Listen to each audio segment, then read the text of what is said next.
Hello, everybody. Welcome back to Monster Hunter Mondays. It is I, Hi, your everybody. point of view, Tom, and Cameron is here, and so is Black Knight. We are Yes, Tom's here, so it's gonna look good tonight. hopefully that's a fingers crossed, but I seem to have a pretty good track record outside of special events for the streaming connection.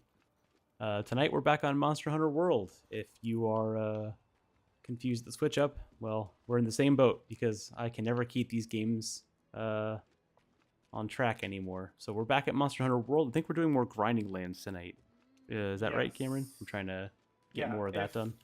if Osprey or Razorbeast is joined, we can do some of their stuff. But I figure we spend some time getting gear and stuff.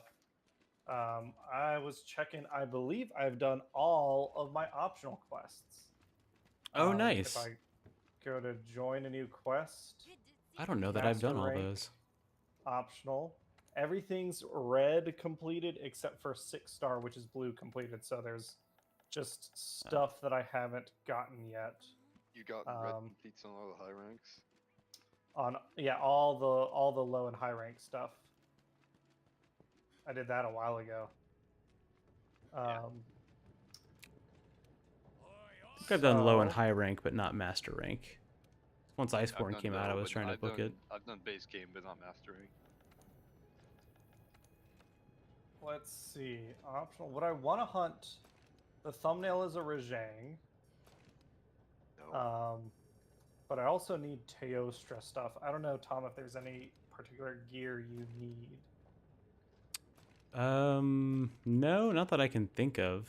If there is, I haven't made it. I could be Leon Kennedy. I don't know why I could be Leon Kennedy, I guess. I don't know why I'd want to, but I could. No, there's like Resident Evil stuff. Yeah, they've got Leon and Claire. There's the Plus. entire event quest for it also. Yeah, I'm not. I was not impressed by the Witcher event quest, so I don't know that I care too much about the Resident Evil event quest. I mean, the Witcher event quest did kind of play like a Witcher story quest. Yeah. So yeah, let's start out with some Teostra, just regular ass Teostra, because I really seem to be struggling. I can hunt its ass, but I cannot seem to get the crown breaks I need. Well, so there's your problem. You're hunting its ass, but if you want the crown breaks, you got to go for the head. Yeah. That's true. That's very fair. That's the part about Monster Hunter they don't tell you. Yeah, it's the great sword in me. I'm just absolutely stuck on hunting that tail. Yeah. What does he hate? And then after we cut the tail, we go for the heads. Yeah. Water. Oh, sweet. Perfect. I will bring my fire mantle because I remember equipment. Yay. I usually don't, actually. Yeah. Right. I just gotta eat, and then I think I'm good to go. Sweet. So, Tom, how was your weekend? If we're sounding low energy, I think it's because we all are a bit low energy today, and I don't have a reason to be. That's just how I'm feeling. I am low energy because I am not on the attention medication I usually am. But usually it's worn off by this point in the weekday anyway, so I really should be about normal, I think. I think it's that and just getting back into World after Rise is throwing me off a little bit. We played World last week. Oh, you did weren't we? I thought it was Rise. I honestly, my memory anywhere beyond like 5 days is pretty bad now for some reason as an adult. So you could tell me we played Rise or World last week, and I would believe you. Oh, gotcha. I just checked my Steam, what I play on Steam. I can never really remember what I play. That is true. I like the new library view that Steam has because it shows me like the last games in order that I've played, and I kind of like that. Hey, Cheryl. Hey, Boom Headshot. Cheryl's asking how everyone's week has been. I know we already kind of started with that. Yeah. My last week was good. My weekend was good. We played Among Us on Saturday night. Oh yeah. With a few people from the Discord. It was fun. It was really good. There's been a few changes to the game, but it's still the same game that we played on the 24-hour stream a few years ago. It's good. It's a lot of fun. I did win as the imposter. We Oh, had nice. we had a public game with some of the people that we were playing with from the Discord. I think it was like It didn't one go very well imposter 'cause it's for 8 public people. Among Us, but you know. Yeah, but it was fun. I still really enjoy that game.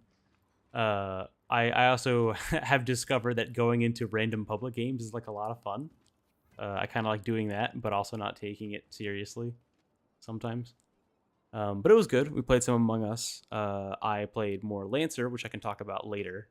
Yeah. Later on in the stream tonight. And that was pretty much it. I just kind of had a relaxing weekend.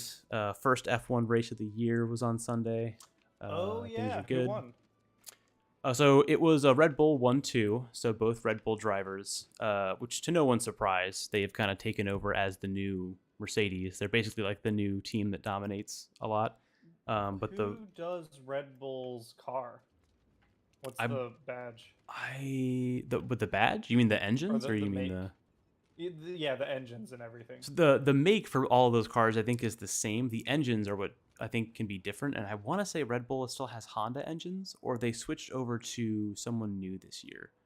I think they were on Interesting. Honda for a while, and then Red Bull, trying to be the young, scrappy, new winning team, is trying to change things up a lot. So I think they changed manufacturers recently. But yeah, no, it was good. Fernando Alonso got 3rd place, which was a big deal to me because it's cool to see an old F1 legend getting back to where he was at. That was pretty neat. So yeah, my weekend was good. How was everyone else's? Mine was pretty hectic but fun. Friday night, I did I play in Tanner's thing? Yeah, Friday night was the 3rd. I played the second part of the Radiant Citadel adventure.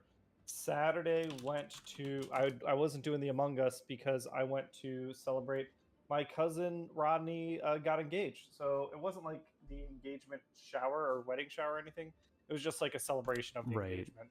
Oh, that's nice. Hey, Congratulations to Get Awesome Rodney. Gaming, how's it going? Yeah, Rodney and Allie got hitched. And yeah, he asked me, so I'm going to be part of his groom's party. They're getting married next year, so it'll be a lot of fun. Played Rhyme the Frost Maiden Saturday during the day. Helped Hannah a bit with the big cleaning, but not as much as I probably should have. And then, hey, Get Awesome Gaming or whoever else, we are hunting. I'm going to do an SOS signal, but we have room in the lobby, so feel free to hop in the lobby. The information I think is on screen. Lobby ID, yeah. And then Shit, should be. Sunday was my grandmother-in-law's birthday. So, Get Awesome Gaming. What do you mean world sequel? That's Rise came out like 2 years ago. Everyone, I don't remember where this came from, but everyone thinks that the next Monster Hunter game is going to be like a sequel to World in some capacity. But they've never made a continuation of this Mon Hunt story. Partially because there isn't. I guess I don't get it because World was Monster Hunter 5, so Monster Hunter 6 came out. What are people talking about? Like they want World 2, like World to be its own sub-series? Potentially, I think the going theory is. Oh wait, Rise is not 6. Rise was like the portable game, wasn't it? Mm-hmm. So you're right. 6 is coming out. It's weird to call it a sequel to World, though, isn't it? Like Rise? we don't call. I guess. Do we call Grand Theft Auto 5 a sequel to 4? Well, Grand Theft Auto is kind of different because they're all like numbered. So yeah, I would call 5 a direct sequel to 4. But all the Grand Theft Auto games have different settings and stuff anyway. Yeah. Would you call a Skyrim a sequel to Oblivion? I feel like sequel specifically means the number 2. Like, the only, like, to me, the only Monster Hunter sequel it can ever be is DOS. Everything else is like, maybe. So does that mean that 3U is not a sequel to 2? Or I'm not sure what the logic is here. They're all separate. I don't know. Why do I think it's weird? Maybe you're right, Tom. Maybe because you're just different. You ever thought about that? I mean, with I games with little to no story, there really is no like sequels. 'Cause sequel implies that it's continuing the story. I Which, think I think it's because people like World was such a big departure from the way that the previous entries in the game were. Like the fact that it was on multiple platforms, like where the are my more crafting books? I want photorealism my look of it. crafting books back. I think what they're gonna do is if they do make a sequel to World, I think you're right, Cameron. It'll be like a World 2 or like a World with another subtitle or something. But I don't know. Something where it's like this is. I don't feel. I guess I don't feel like Rise was that much of a departure from World. Uh, but I think the rumor is that Monster Hunter 6 will be announced this year. I don't know if it'll come out this year, but maybe winter time.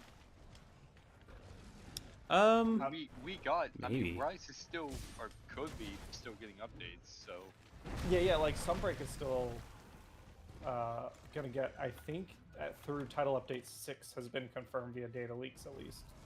Oh, Which damn, so that's speaking more of than I thought. Sunbreak, I have I'm anomaly rank 200 now. okay. I or 220. Sorry, I maxed out my anomaly rank.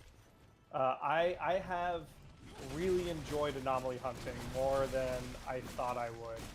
I don't know what it is that I like so much about it, but it that end game loop. Get Awesome Gaming. I'm hoping for a more grounded Monster Hunter without wire bugs. The combat and World of Monsters movesets felt more impactful. That's interesting. I like. Fuck. I like. I know a lot of people don't like the wire bugs in Rise and Sunbreak. I like it. I enjoy old style Monster Hunter also. It's gonna be tough to give that up in a new game. Tom, would you like? Do you want the wire bugs, some sort of equivalent, to exist in the next game? I think for the sake of expediency, we should have, if not wire bugs, we need like a faster way of getting around. Like World does have like its little shortcuts, but like a lot of people have complained, the problem with World is the density of the maps and like the verticality is all kind of like hard to remember compared to like remembering room numbers in the old games. I think Rise does a good job of kind of going between the two, where there's still some mystery and some verticality of the maps, but it's not so impossible to navigate like the forest area in World. Yeah. So I think we need something that. Yeah, I agree with that. World's moveset would be nice to have back. There's kind of like more of a. There's more options for like the movesets. Like there's a lot more like Dust of Life subtlety. And like the flow of like the combos is a little bit more like detailed, which I think is good. But I think the map stuff and the movement from World needs something either new or something that's as updated as what Rise has. It doesn't need to be wire bugs specifically. It doesn't need to be like another new combat gimmick, but it needs to be something that makes the in and out stuff feel a little bit better, I think. Yeah. I'll be interested to see what they do. I definitely think the Monster Hunter design team doesn't. The big exception to this being underwater combat, obviously, but they tend to only build on top of things. They tend not to like cut out major stuff. Yeah. So we'll have to see, I guess, how well received the wire bugs was. If they end up removing it entirely, I guess that's a big sign that overall people didn't like it. I don't know. If Rise feels too like arcadey to me, but then again, I'm the guy that like enjoyed partially the grabbing your own map, stuff like that. Yeah, I liked Get Awesome Game. We've been playing since Try basically. I liked that stuff in the older games, but now that it's gone, I don't think I miss it. I did for a little while, but like it's like it is still like it's still there what it was. But I might get my thoughts together.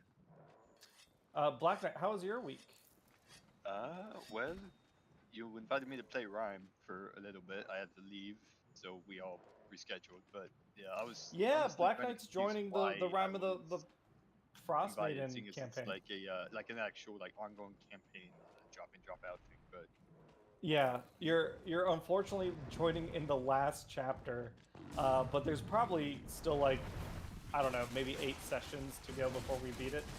But yeah, I am determined. I am a campaign finisher.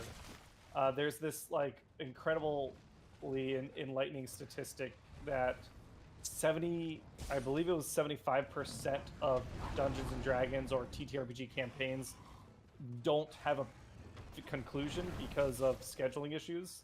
I doggedly fight that statistic. Has that worked out for worse or for better for you so far? Because you probably for the finished more better. campaigns than most people have. Yes, and I like being able to finish one. I hate the feeling of unfinishing, like leaving something unfinished. The first 2 campaigns, the one I played in was Max's in 4th edition, and then I tried to run one in 4th edition when Max quit. It still bugs me on some level that we never finished it. So being able to like this Waterdeep campaign, I am finishing this shit. Too much to everyone else's annoyance. The Domains of Dread campaign, it felt really good to finish it. Now we're doing like some extra stuff, but it's still, I like it a lot. It has resulted in having to modify my playstyle with that goal of finishing campaign. Like I do open table stuff, the massive majority of it, because it helps me finish campaigns.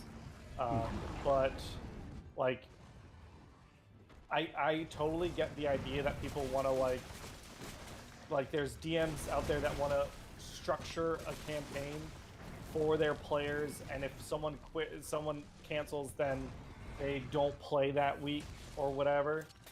And like that's I guess the ideal, but to me that just results in not playing D&D. Yeah, that's why I'm kind of a big proponent of the open table stuff too, just for the sake of finishing and continuing. I think there's scheduling issues. There's also just people kind of, you play a few sessions in, and eventually maybe they just either not get tired of it, but like they're kind of, your brain kind of wants something else for a little while, and I think that's usually what causes a lot of the no one is actively trying to quit it. It's just sort of like you're sort of had enough of or had your fill of whatever it is that you're doing. Yeah. Get Awesome Gaming. Boom Headshot says don't go back.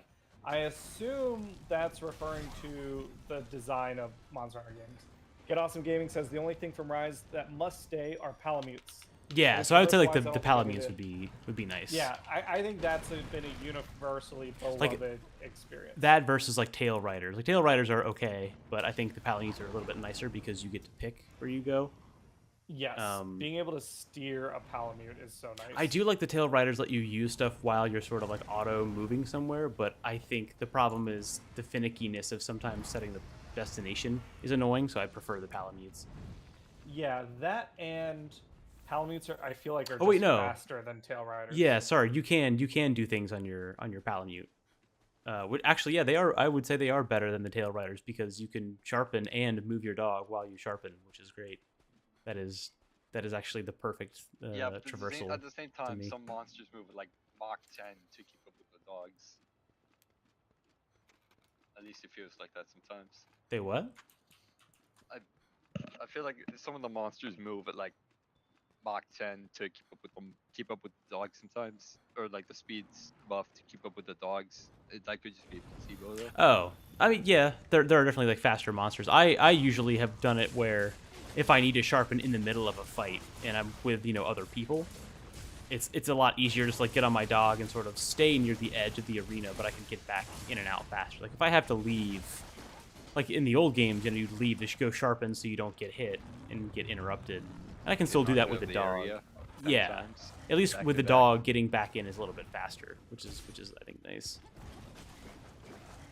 That was the pull on the spine ripper thing that the Dual Blades has. Oh, the Beyblade? Yeah, the vertical Beyblade, yeah. That one, I love that move, but sometimes the game's just like, oh, yeah, the hurt box for the monster is here. Oh, but it moved, so sorry, you're kind of locked into, like, just spinning upward for no reason. I don't think it's a problem though. Finn and Poe says, "Hi, did you see Omega Sentinel? Is that a Transformers? Yes, it is. I think the most Hey, expensive noob. army builder. So an army builder figure is a figure of not like a main character, someone that you buy a bunch of to build out your army. Do either of you or does anyone in chat know who Omega Supreme is? I don't, but I'm curious about this army builder term. Is that what people who collect Transformers call their collection? I don't think it's just Transformers. I think it's not, toys in it's general. not just. It's like that too. Yeah, I like know if you collect Power Rangers, the mooks, the little putty people. Oh yeah, those would yeah. be army builders. Or if you collect. I thought it was like a stuff, okay. I thought it was like a wargaming Stormtroopers term. are army builders. Interesting. Yeah, it's just like you would buy like 20 of this toy to represent like a squad. So Omega Supreme is a G1 original Transformers character who is a famous character, has had a lot of cool moments in the show. And then in one episode in the G1 cartoon, there were other Omega Supremes and they were colored differently and they were called the Omega Sentinels. So it was a group of them, and now there's Omega Supreme, which is a massive... It's like a Transformer that's known for being very big. It's a Titan class. It's like one of the big ones, Tom, in my room. The Omega Sentinel got announced. It's blue and it's white, and it's like $200, and it is technically an army builder. Leave me alone. Okay, let me pop off some life powder. He just like stunned me and juggled me for like 3 hits in a row. The life powder. But yeah, so that's an interesting term. When you said like army builder, I was expecting it to be like a wargaming term, like a Warhammer thing. Yeah. I think it also applies there. Like your generic troops would be army builders. Yeah, so that would make sense. I was wondering if like for like it came from there. Yeah, like the toys that have like a non-game. God damn it! This Teostra just fucking hates me. Come on, Pickle, do something. Thank you. I like that Devil Joe has kind of become like the inverse of how much people hated him in 3. It's like now if he shows up, at least in World, there's likely to be a turf war. Well, yeah, and if he was in Rise and Sunbreak 100%, I think Turf Wars took a lot of the bite out of Invaders. But yeah, Finn and Poe, I did see Omega Sentinel, and it looks awesome. NoobTube, howdy, how's it going?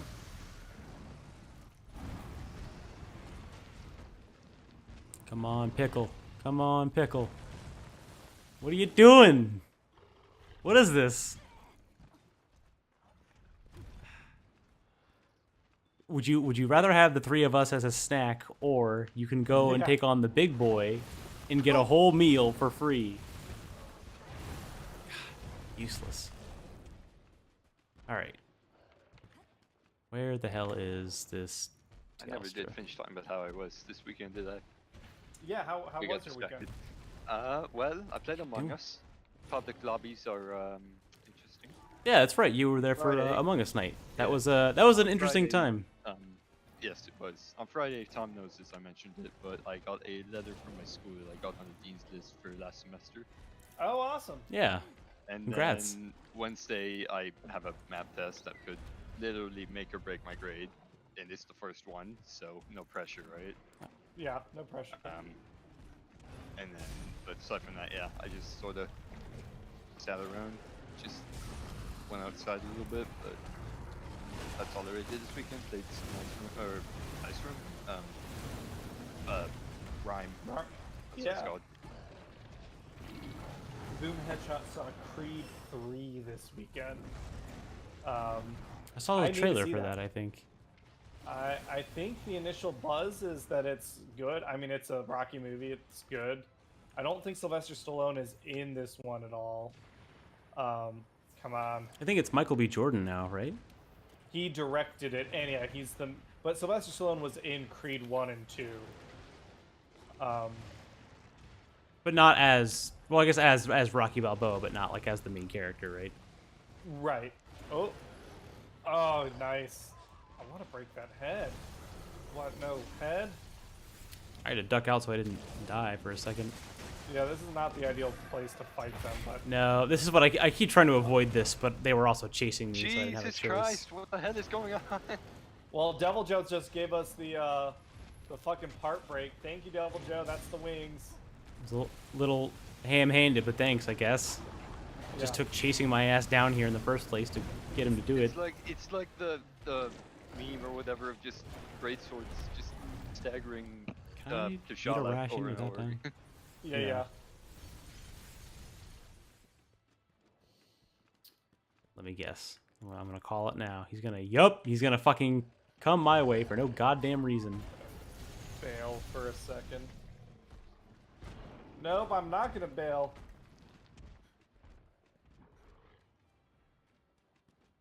Yeah, get I am out of here.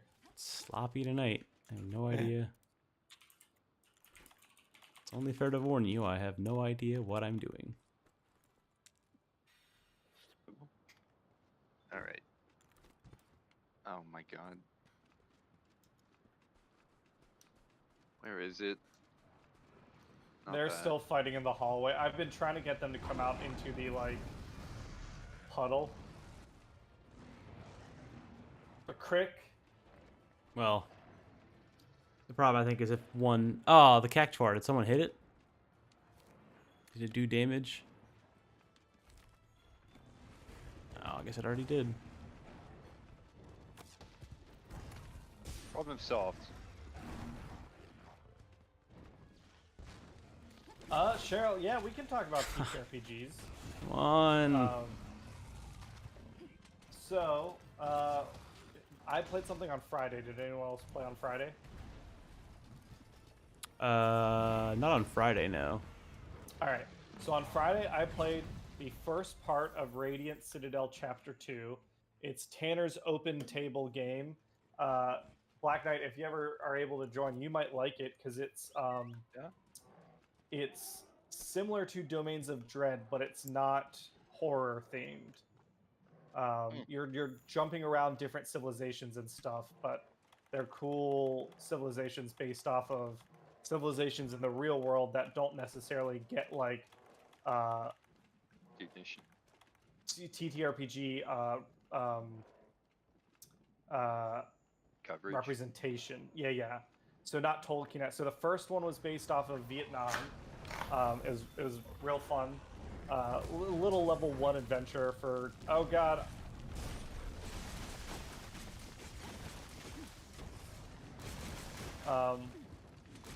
It's a basic level 1 adventure. Involved like a cooking contest and fighting some shrimp. Then now we're doing the second one, which is God's Breath, is the name of the civilization, and it's based off of rural, specifically like black rural Southern America, Southern United States. So think like Alabama, think like Beloved as inspiration, or like Jordan Peele. Did you all ever see the show Lovecraft Country? I didn't, but I heard it was really good. I have not.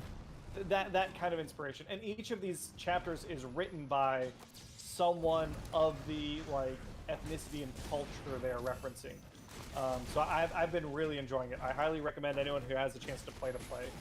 Tanner is learning. I was very touched. He said he's been learning from me as a DM certain things, but his big thing that he's been figuring out is scheduling. So he's been very proactive in scheduling.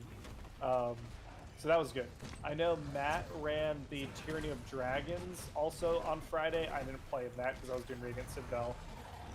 Saturday we did Rime of the Frost Maiden, exploring another of the Towers of Ythrin. Black Knight, your character Friday, Tuesday, son, rejoined the party. I think it went pretty well. It was pretty chill, but it was good. Not a whole lot happened. It was mostly... Oh, I guess you guys met Avarice, who's like a tiefling wizardess. And kind of got your first encounter with her, which was fun. Then Saturday night was Rodney's thing. Tom, you said you played Lancer. I did. I played some more Lancer on Saturday. We started our second mission in Solstice Reign, which has been a lot of fun. It's been pretty cool. We didn't get all the way through the combat, but we did, I think, the first half of it. That was a lot of fun. It was the sit rep was, I think, Control. We are on our way to a communications hub in a city where two factions are basically warring. One wants to join the big good guy faction in space, and the other one wants to be a bunch of fascist shitheads. And so we are going to the communications hub for the fascist shitheads. And so we are in a mission where we have to hold out these 4 points for 6 turns.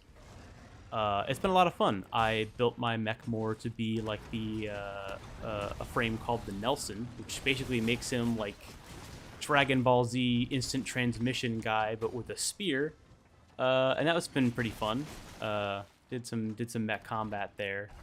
Also was kind of working on making my Lancer World and Foundry, because I eventually want to run some open table Lancer games for the Discord server. Oh, nice. So I got to do a little bit of that on Saturday, but it's been good. Lancer's a fun system so far. The modularity of the mechs is awesome. You really get to make your own custom mech, and it's not class based, so you kind of really have, 360 degrees of freedom with that system, and I like it a lot. I dig it. The other thing I forgot to mention is Thursday I did some more open office hours for Cyberpunk Red. I was hoping to run an adventure this Sunday, but I got to reschedule it due to travel plans. And then Sunday we did more Waterdeep. And pickle. Ian, as Fen, finally he's been chasing his wife's killer as like a subplot throughout the campaign, and he finally met her, and he kicked their ass. It was. Did the great sword poke really just topple it? I think so. To be specified, his wife's killer is a Loup Garou, which is a powerful werewolf. The Loup Garou kicked the party's ass pretty thoroughly. But it's like, you gotta have that first fight where, you get stomped, and then you can come back with a vengeance. Wait, so Fen kicked its ass, or who kicked whose ass? No, Fen got his shit kicked in. Oh. Fen actually got his shit kicked in. They're level 7. He got his shit kicked in by 4 imps. STR, like, whatever, 1/4 imps. He was going after the Loup Garou, and they were all within range, so he was like, fuck it, they're little imps. And I rolled, like, 2 19s and a crit. And they fucking filled like half of his blood with poison, and he passed out. So it was a normal session, is what it sounds like. Yeah, it was pretty classic. It was great. Yeah, I'm amazed that Ian has stuck around this long. I think he's like you, Cameron. He's committed to finishing this out, no matter what happens to him. Yeah, I'll be curious to see if he does any more D&D after this. I make this thing. Why? What the fuck? Why does this Devil Joe hate me so fucking much? Is it back? It only chases me. It only cares about me this entire time. I have hit it twice. Other people have probably hit it with more AoE shit. It just hates me. I don't know why. I'm wearing Bracky armor. I'm not wearing your family. Please stop chasing me. You've got good CC. That's the entire reason. Yeah. Well, that's the thing. If there's no real aggro besides like doing more damage, right? And the not agitator, whatever the thing is, that's the actual like aggro skill. Where am I going? Agitator. Yeah, agitator. Well, agitator. No, agitator's the one that you do more damage if they're mad. There's a specific skill that actually does make them. They're more likely to attack you. Provoker. Yeah, whatever the provoking one is. I do not have that on. Yeah. As far as I know. Oh, I got that hit. So nice. Oh, I do like off tanking, so I guess that kind of counts. Come on, break that head.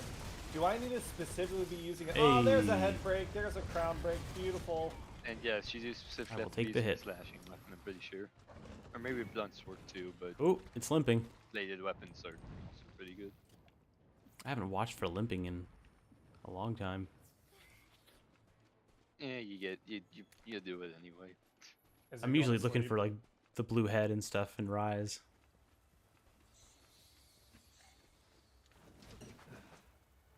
Hey, Ralph LaRosa, hello. What are you Okay. doing? Huh? Nothing. I was Oh, trying well. to figure out my buttons.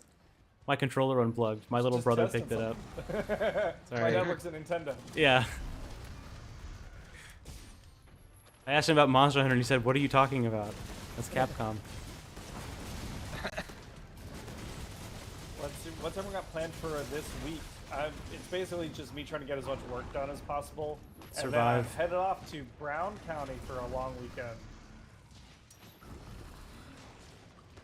I'm mostly just working as far as I know. I Hey! don't think I have anything special planned this week anyway. Probably enjoy the weather if it gets any warmer. Hopefully it stays, well, maybe not as warm as it's been, but the fact that it's not like 32 out anymore has been kind of nice for me. Yeah. Oh, yeah. How's everybody in chat doing? Looks like we got 9 or so people. Nice. Heard someone get a rare. Nice. Ooh, I got a large Elder Dragon gem. Damn it. Is that good? Yes. Keep Did I those. high score? Did I break it?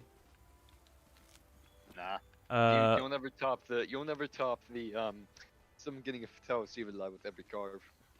Well, you know, there's some gems that are like they count as rares, but like you get them like all the time. I think they're like Rise or something where you get some of those.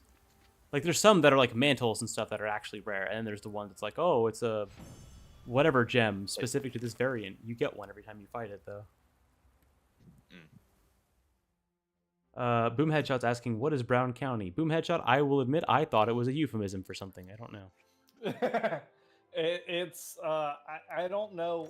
Maybe it's just Hannah's family refers to it that way. But it's Brown County, Indiana.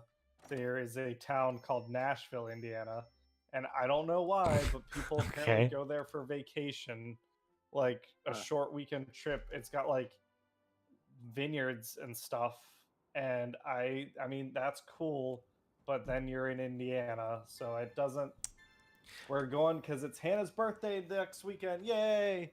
So we're gonna go celebrate, and it'll be good. We'll enjoy each other's company and all that. I think Stuff. because I've lived in Southwest Ohio my whole life, and I like Cincinnati chili, so I'm allowed to get clowned on for things. All the towns in Indiana seem like different like cosmic horror traps for something. Yeah. Like Gary, Indiana is always like used for like Dark Souls memes. Is it? Can anyone who is from Indiana or has lived there or spent time there confirm this? Like, do the majority of like settlements in Indiana seem like they've got something weird going on? And again, I'm saying this because I live next door to it. I just don't spend a lot of time over there. Yeah. Where's my controller? Look me out. What do we want to hunt next? I'm fine with. I don't think I have anything that I need to build. I'll check my wish list and see if I have anything. Does anyone have any quests they need to get done? I think I literally just need to do guiding lands until something pops up for me to do.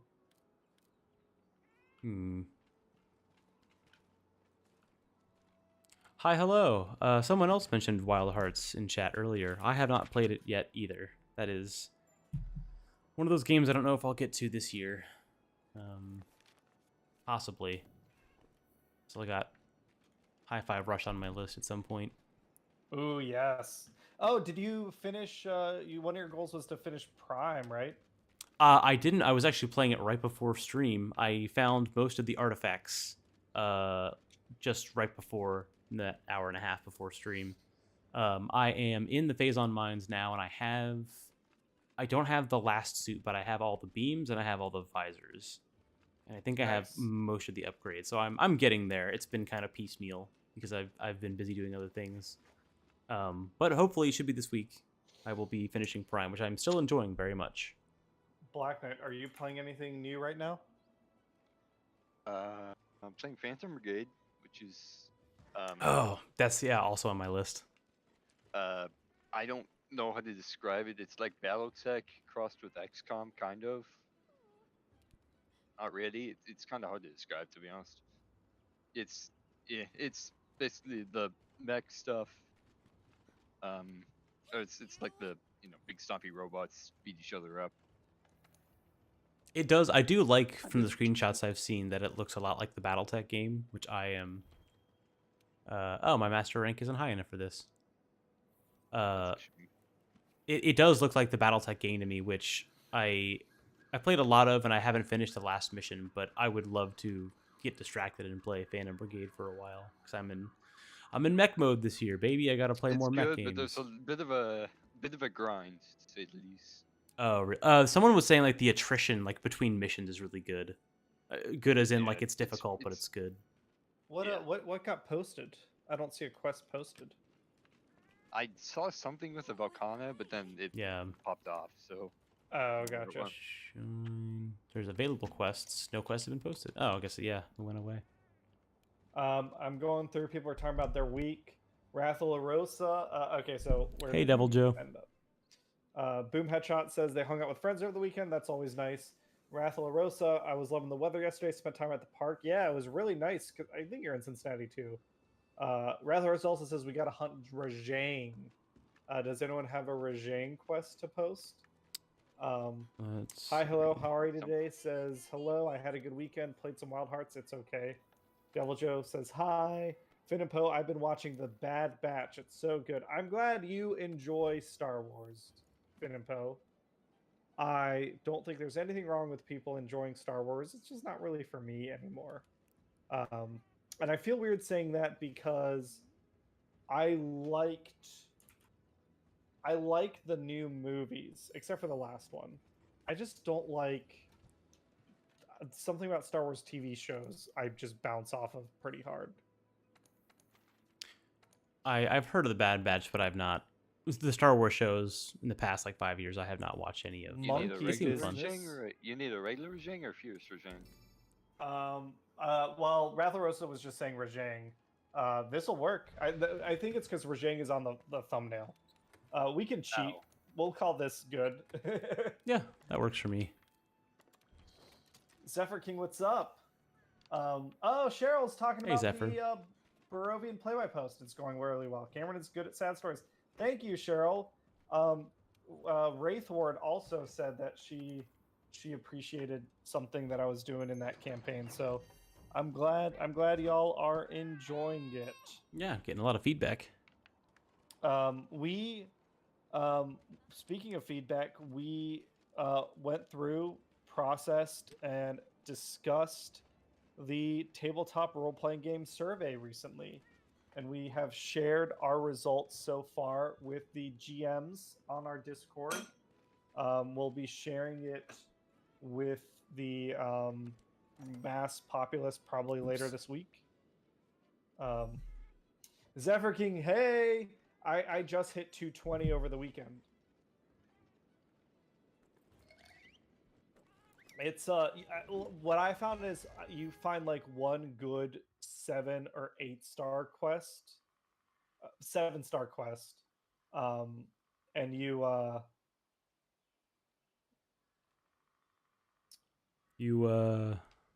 grind that, and it like you basically get a level every time you do it, versus some of the like 6-star and lower just they don't. You have to do like 4 quests to get a level in the later stuff. So I basically got I think it was a silver Rathalos that was, it allowed for 2 party members.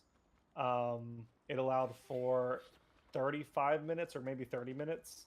And it allowed for, maybe it was 2 feints, some combination like that. I can go back and look.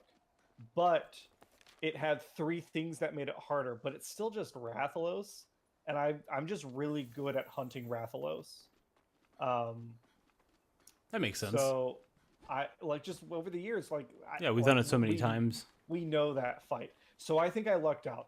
If I was trying to do something that was like an anomaly Kushala Deora or an anomaly like Risen Teostra and trying to grind that would have like rocked me probably.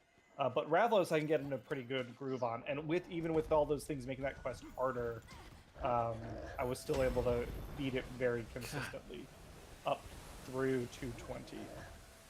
And now I'm done. I'm not doing that shit again until Title Update 5 comes out. Yeah, I just hadn't even bothered with Anomalies. I've got a bunch of other games I want to be playing. I'm looking to play something else now. We're gonna do Iceborne streaming. I really enjoyed Hi-Fi Rush, but that's not a super long game. So I'm thinking about what I want to hunt next.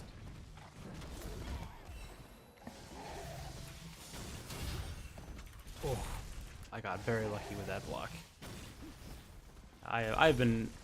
Haven't done much in Monster Hunter games outside of streaming. I'm gonna have to start making that a more regular part of my week.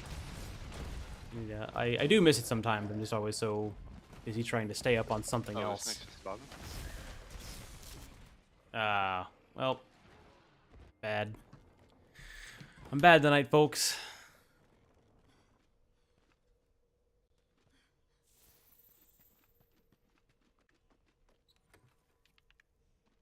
Did no one else take any? Okay. I'm going to take one of those. Cheryl says Cameron has made a series of depressing NPCs. Is this true, Cameron? Yeah, well, it's Barovia, right? Like, yeah, it's gotta feel like a bummer. And I didn't make them. These are so. What I'm running in the, I guess, let me talk about the play-by-post. Why not have?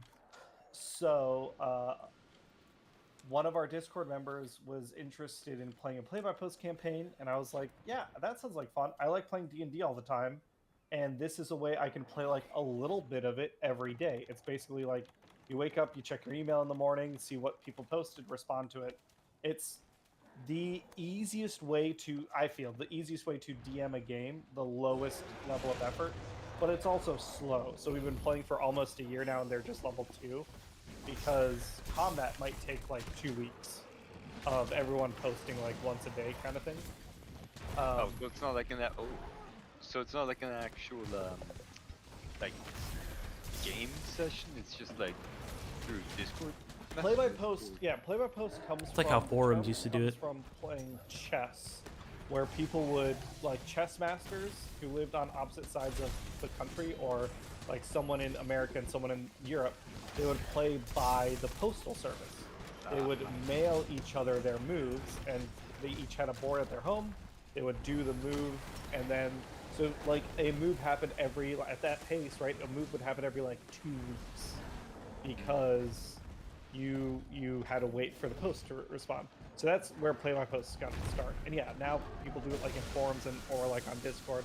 So it's people, I set up channels, and people have a channel where they play through the game, Jesus. and they dictate their character actions, and we can roll dice in Discord and all that stuff.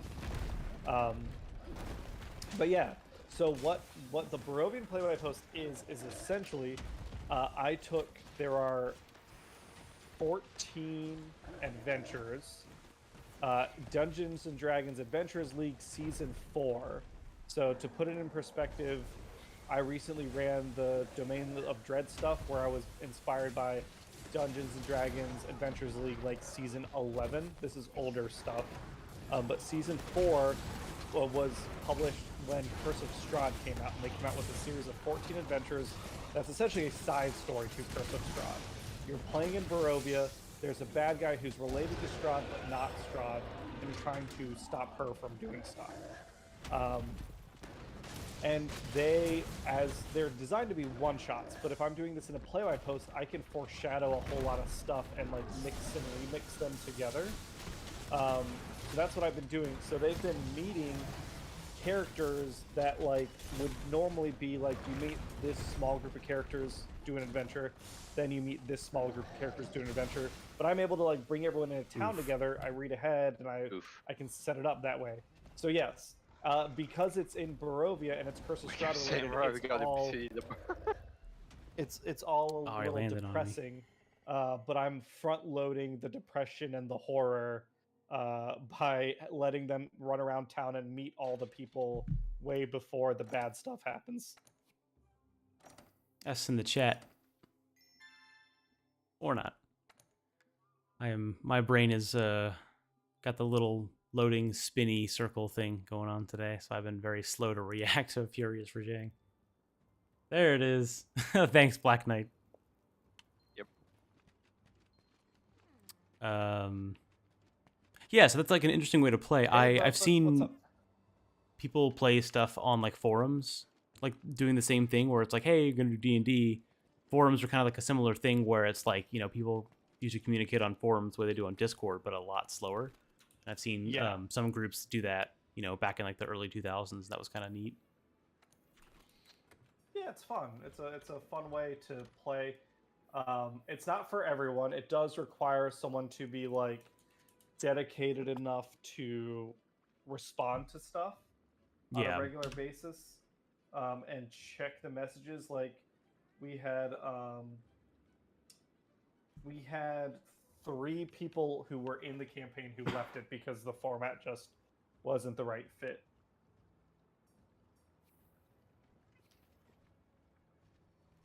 Yeah, I guess it's like an interesting thing to try out. I'm not sure if there's a way you can do like an open table play-by-post to see if people want to get their feet wet with it. That's what that Warhammer themed campaign is supposed to be, and I don't know how that's going to work out, but you know, best of luck to the people running that. Controller is not playing nice tonight. All right, so their quest is in for regular Rajang. I could do that. I need to play a more defensive CB, so I'm going to do that, I think.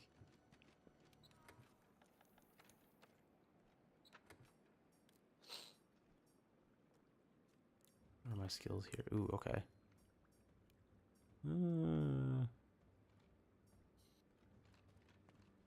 Well, won't be any different.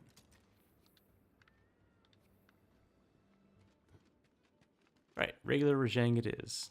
Oh, Ratha says regular Rajang is the thumbnail. So did we read it as Furious Rajang when they meant regular Rajang? I wasn't the one that posted the quest. I don't know who. Hi, hello, Harda. How close to Fatalis? So I think Tom is much closer than I am. I think we might be about the same. You've done more guiding lands than I have.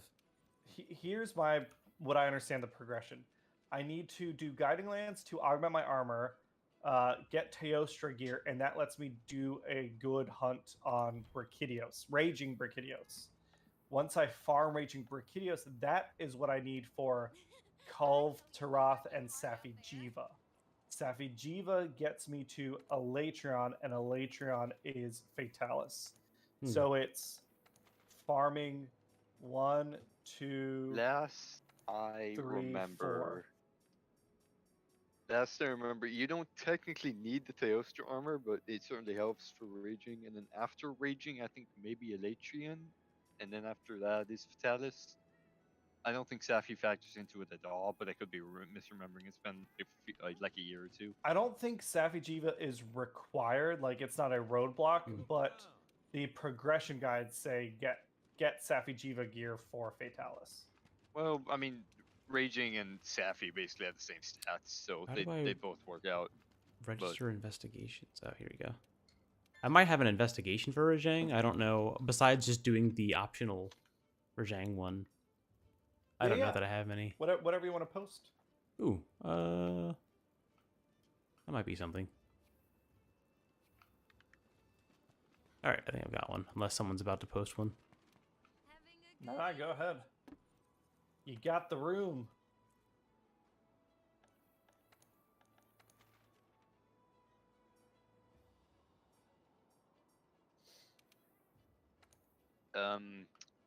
Bad timing. I've got to take off, but it's been fun.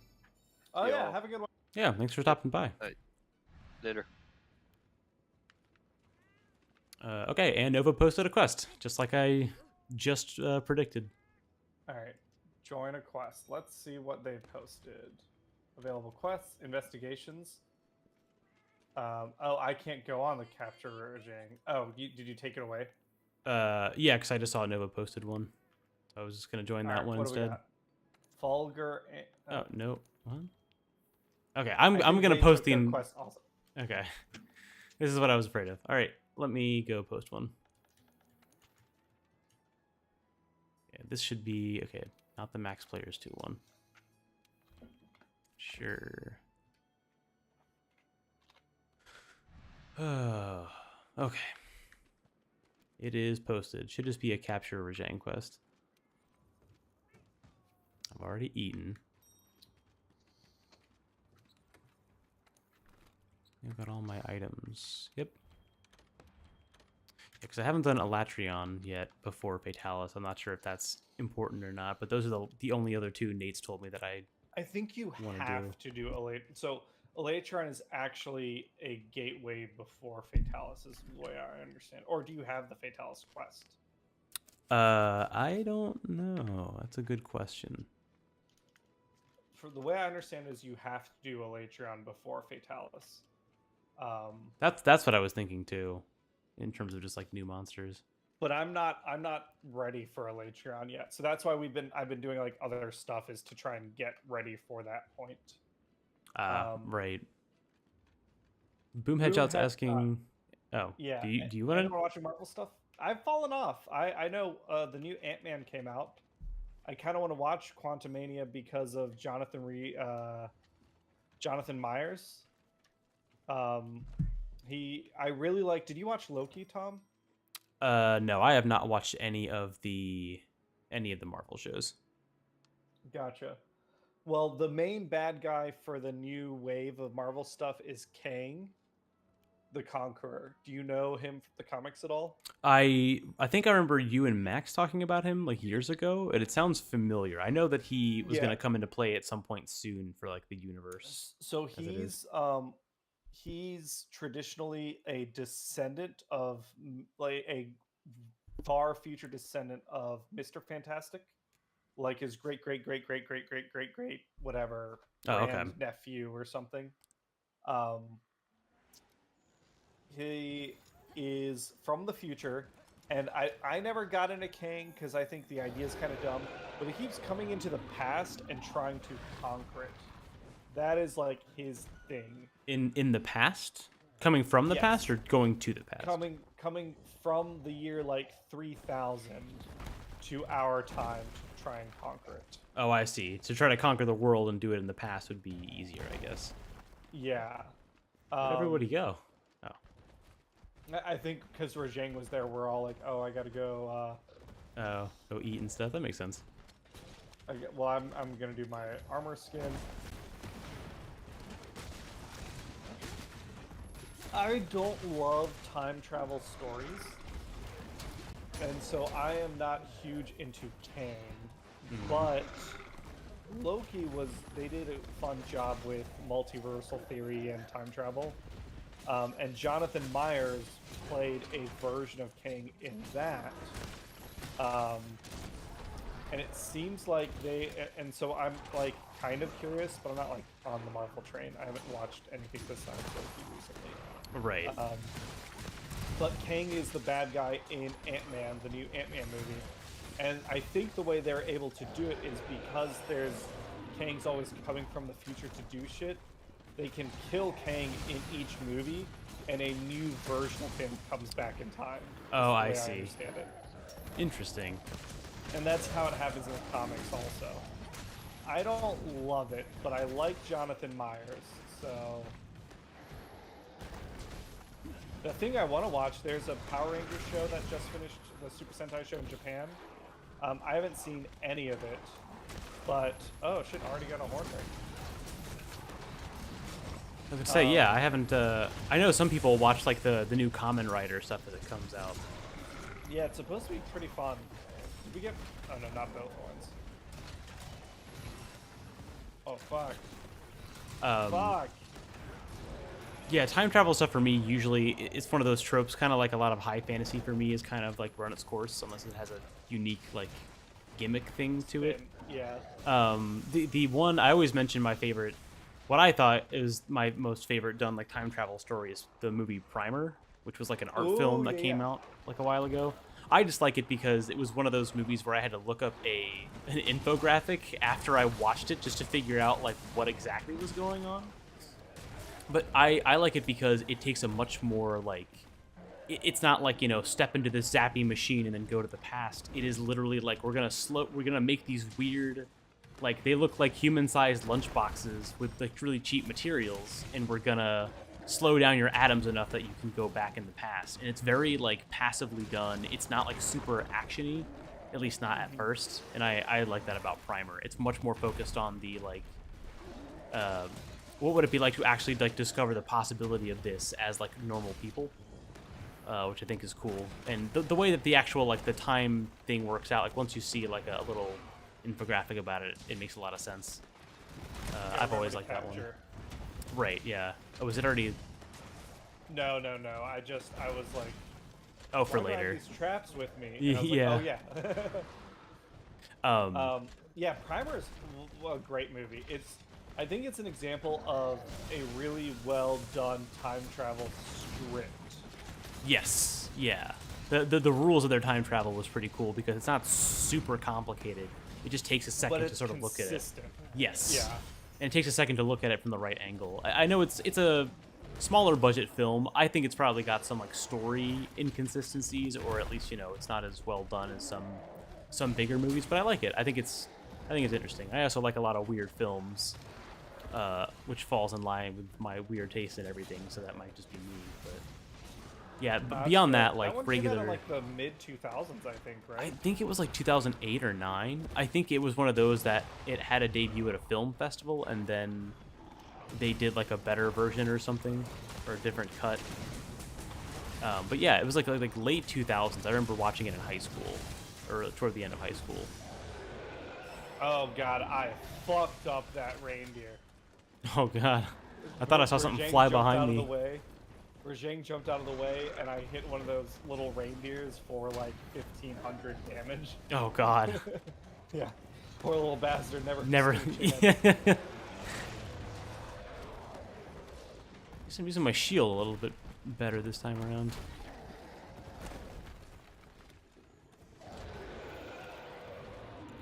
I've got a vitality mantle. What am I doing?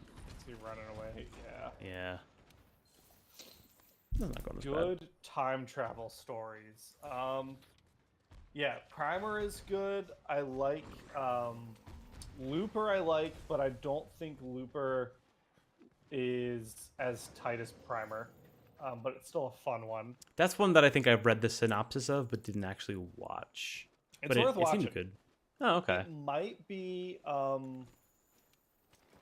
might be one of the final movies before Bruce Willis's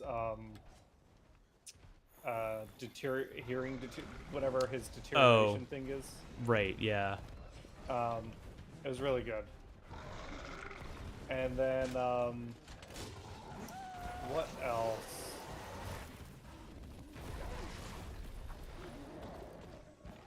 Yeah, there's probably a few others. There's a time travel romance movie. That the movie I thought was fine, but the book it was based off was really interesting. It sounds vaguely familiar. I know there's like a couple. Traveler's Wife. Yeah, that sounds familiar. I think that's the one. I know there's like a whole discussion about like deterministic versus not and all that, but yeah. I forget what all that is at this point. Sorry, what were you saying? 2, I think, was a really solid time travel movie. True, yeah, that was a good one. Showing off like determinism. But the Time Traveler's Wife was really good. The book, because in it, he can't control his time travel. He just like pops back and forward in time randomly. But at some point, teenage him pops back into another teenage him, and he can meet himself and all that stuff. And guess what? Teenagers, like 2 teenagers who are the same person, they jerk each other off, and I'm like, yes, this sounds right. Okay, yeah, that's fair.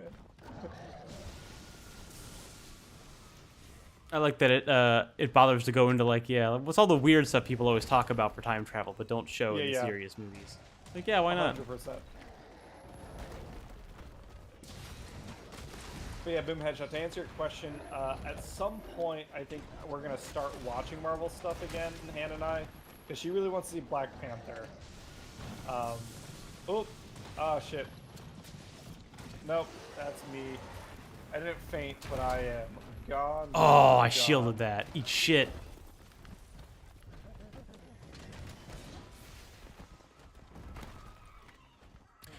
I wonder if anyone in the Monster Hunter universe has ever thought about just giving Rajang like a giant poisonous banana. Like, just, if they're really this much of a problem, exterminate them. Use your wit. Yeah. Oh, God, my shield charge does not last very long. Oh, what am I doing? I don't need to trek it back. I got a raider. Come here. I didn't notice the little purple furry shakalakas over here. Ah, oh, hell yeah. I guarded that too. I don't have the stamina for another one though. Oh, right. Is it time to... Hey! I didn't even realize it was ready. I think he just got ready. Yay, we did it. Boom Headshot asked, did you see the time machine? I remember seeing it vaguely as a kid with my dad when it was on like VHS or something. I don't remember beyond that. Oh, nice. Nova's using the cool... That's the thing from World I miss, is like the big... I call it like the gun lance IV that you stick into a monster and you can hit for shelling and it does extra damage. It's pretty neat. Yeah, I've seen it, but I don't remember. I've not seen the time machine. Was it good? I think it was. I think it was like a mid to early 2000s movie. I vaguely remember it kind of, at some point, reminds me of like Avatar, like the James Cameron one for some reason, like where he goes back. I don't remember much about it. NewTube. NewTube says the butterfly effect. I vaguely remember that being... With Ashton Kutcher? Yeah, I remember that being like on syndication on TV for a while. So I think I remember most of it. I remember that one having like pretty straightforward time travel stuff. Is that the one where he strangles himself as an embryo? Am I thinking of the right movie? There was a... I mean, it was pretty fucked up, but it was... Teenage me loved that shit where he's traveling back in time to like fix the life of the girl that he meets. And at some point he becomes convinced that the reason her life is fucked up is because she met him. So he goes back in time and fucking kills himself. Like he essentially performs an abortion on himself so that he never existed. Because that was like, I don't know if it was good, but it was certainly edgy. It's interesting concept. I don't know if it's that one. I don't think it is. I could be wrong though. I don't remember how that movie ends. So it could be. The thumbnail came true. Do we want to do some guiding lands? Yeah, I could do some guiding lands. I don't have anything in particular that I need to hunt, so guiding lands is probably good for me.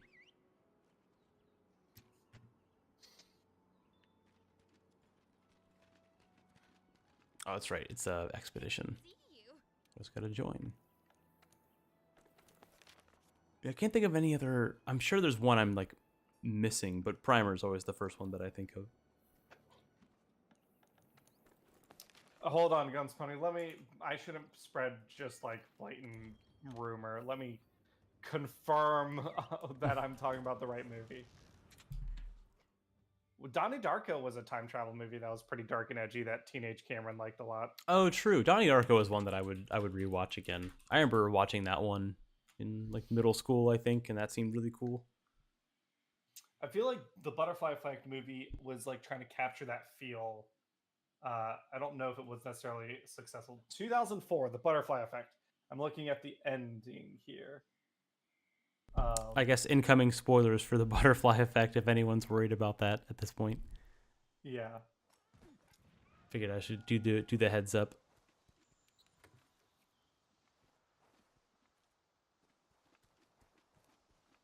Okay, this is not the theater cut. This is the director's cut. The director's cut features a different ending. Spoilers, if you're watching and you want to watch 2004's Butterfly Effect with Ashton Kutcher. Is there a content warning on this? Content warning. Yeah, this is suicide and abortion. So Ashton Kutcher is going back in time, and his character is named Evan, and they suffer severe psychological traumas that frequently result in Evan experiencing amnesia, sexual abuse stuff. So content warning there, all sorts of stuff. He's in college. He figures out that when he reads from his former journals, he can time travel and redo parts of his past, changing the past. That's his time travel gimmick. Horrible things happen as a result of him trying to change the past. With his brain terribly damaged and aware that he is committed to a psychiatric facility where he will lose access to his time travel ability, Evan makes a desperate attempt to change the timeline by watching a family video, which shows his mother just before she was about to give birth to Evan. Content warning, horrific. Evan travels back to that moment and strangles himself in the womb with his own umbilical cord so as to prevent the multi-generational curse from continuing, consistent with an added scene where a psychic palm reader tells Evan you have no lifeline and that he does not belong to this world. The girl that he's been trying to save, Kaylee, is then seen as a child in the new timeline, having chosen to live with her mother instead of her father, and a montage suggests that the lives of the other childhood characters have become loving and less tragic. It's essentially the exact opposite of It's a Wonderful Life. Everyone's life was actually better without this dude in it in the director's cut. It is pretty fucked up, but teenage Cameron loved it. Interesting. Apparently my master rank isn't high enough to join the Guiding Lands. Oh, shit. I didn't know that was a thing. Have you hunted Stygian Zynogar? Yeah, that's my reaction to Boom Headshot. I have. We hunted him, or I guess we did it in Rise. I don't know if we did it in World. Was that last week? I don't know. My brain is off. I don't remember. I need to pass a quest at MR 69. Nice. Let's do that then. Do I have a? I have. I every time I get on for World, I just kind of do whatever is required of me. I don't actually remember. Assigned quests? I don't. What's the quest? Is any quest? What's your master rank?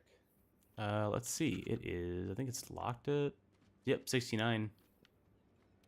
The only special assignment I have is Elatrion, so it wouldn't be that. I have not done Elatrion, so it wouldn't be that. What's special assignments? Just the Elatrion one. What's regular assigned? Nothing new. Nothing? I already looked through all these, yeah. Assigned? Yeah, no, nothing. Unless I need to talk to somebody? Maybe that's it. Go into town and talk. Let's get you unlocked so you can hunt with us. All right, Tom's gonna run around. That's fine. Chat likes this, right, chat? You want to watch me do the Steamworks for an hour? We can do that. Play some shitty Tetris or puzzle game, whatever that thing is. I think who else? It's probably over by the. Yeah, okay. I gotta go talk to the commander person. All right, so Matt Mercer, give me my quest. Tom's gonna take that stuff. The Big Burly Bash. Oh wait, is that Rajang? It's the quest where I need to hunt. I think it's a tempered, whatever the purple is. A Brachydios and a Glavenus. Sweet. A big ball of gas. Let's do it. I gotta talk to someone else. Oh, quest counter. Never mind. All right, I'm gonna go back to the gathering hub and I will post it. Sorry about that, y'all. I did not realize there was another quest for me to do. Finn and Poe says, that sounds like a troubled director. Yeah. Yeah. I guess it is the director's cut ending for a reason. Yeah. Was the normal one different, like much more tame by comparison? It's a happy ending. He figures out a way to go back and prevent them from meeting, but he still lives, and eventually They meet up like as adults, I think, and it's rumored that they're gonna like not rumored, but it's hinted that they're gonna like fall in love. Oh, okay. Yeah. Uh, yeah, I don't know if it was good, but it was certainly impactful for little old Cameron. What? So yeah, let's talk about if we're just chilling, talk about movies. Tom, what were like the movies that kind of shaped your taste and stuff growing up? Well, like I always say on stream, my taste in everything is probably garbage because I seem to like all the weird games and shows and movies growing up that other kids didn't seem to like or care about as much. The movies that shape my taste in things. Or what were like important movies growing up? Important movies growing up. I guess like as a kid, I watched a lot of like Disney films on VHS that my mom would have. Like before going to bed, like watching like VHS Disney movies was always kind of big. The Aristocats I liked a lot as a kid, like Lion King, all that stuff. I don't know. I grew up on stuff that pretty much my entire taste in things as a child slash young teenager was pretty much based on my brother's taste in things. So Okay. I would end up watching and like listening to or liking whatever he did. In terms of movies though, The Sandlot I think was probably a big one for a while. That was a big Nate movie that I ended up liking. What other like big movies? I don't know. In terms of like kids movies, I ended up seeing bits and pieces of a lot of things. I remember so the one movie I think that shaped my taste in a lot of stuff was The Matrix, because Oh I yeah. saw two movies really. I tell the story to people whenever they ask about my taste in movies. When I was in first grade, I think I was about 6. Two movies I saw back to back were The Matrix. Mind you, I'm a 6-year-old here. And Princess Mononoke. So, Ooh. yeah, I wouldn't say they fucked me up, but they definitely opened my mind to the possibility of like things not always being nice and good. Yeah. But I think that shaped my taste in like cyberpunk and anime a lot, I think. And I had a few. There's probably a few movies that I saw like earlier on as a kid. Nate and I had a friend growing up who liked a lot of anime that wasn't like shown on Toonami. It was like stuff you had to like look for. One of those was Revolutionary Girl Utena, which is like a yeah. classic like lesbian anime that has a lot of really cool and like weird stuff in it. So I ended up seeing like a lot of movies like that people now consider like cult classics, but at the time as a kid I was like, I don't remember what that movie was, but I think about it a lot because it had so many things I couldn't process as a kid. Oh fuck, right, this is Bracky. Fin and Po, no, it wasn't hentai. It was No, no, Fin Yuri and Po. anime. Yes. He's talking. It's like almost like politically lesbian. Yes. Sorry, when I say lesbian, it is because it was like the first. I think it was the first time I ever saw like animated like same-sex like couples or romance. For me, it was Sailor Moon, which fucked me up because the that's American version right. of Sailor Moon, they're not just lesbians. For some reason, we wanted to make them cousins in America, and then I was like, huh. Yeah, that's right. Someone told me about that. I remember seeing that as a kid, and then later on they were like, "Yeah, it's pretty fucked up, isn't it?" And I was like, "What do you mean?" He was like, "No, because in Japan they're cousins." I was like, "Oh." No. In Japan, they're just lesbians. When they Oh, in translated America? to Oh, the was it? States, they were trying to hide them being lesbians by being like, "Oh yeah, they're cousins," but then like they were creepily intimate cousins. I remember the mention of it, but I don't remember actually like seeing it. But that Yeah. would not be surprising to me. Yeah, Sailor Moon was big for me. I love Sailor Moon. Henderson, I love Princess Mononoke. Yes. At least I still love it for what it is. I don't know much about the problematic content Hannah or still anything. needs to see it. For me, I did not see Revolutionary Girl Utenia until I was an adult, but it is super good. God damn. I did. Drink my armor juice. It's actually one of the things that's got me so excited about the new Gundam show, because feels like it's got strong Revolutionary Girl vibes. Yeah, I think like the DNA of that series has kind of like come into a lot of other anime in the past decade or so.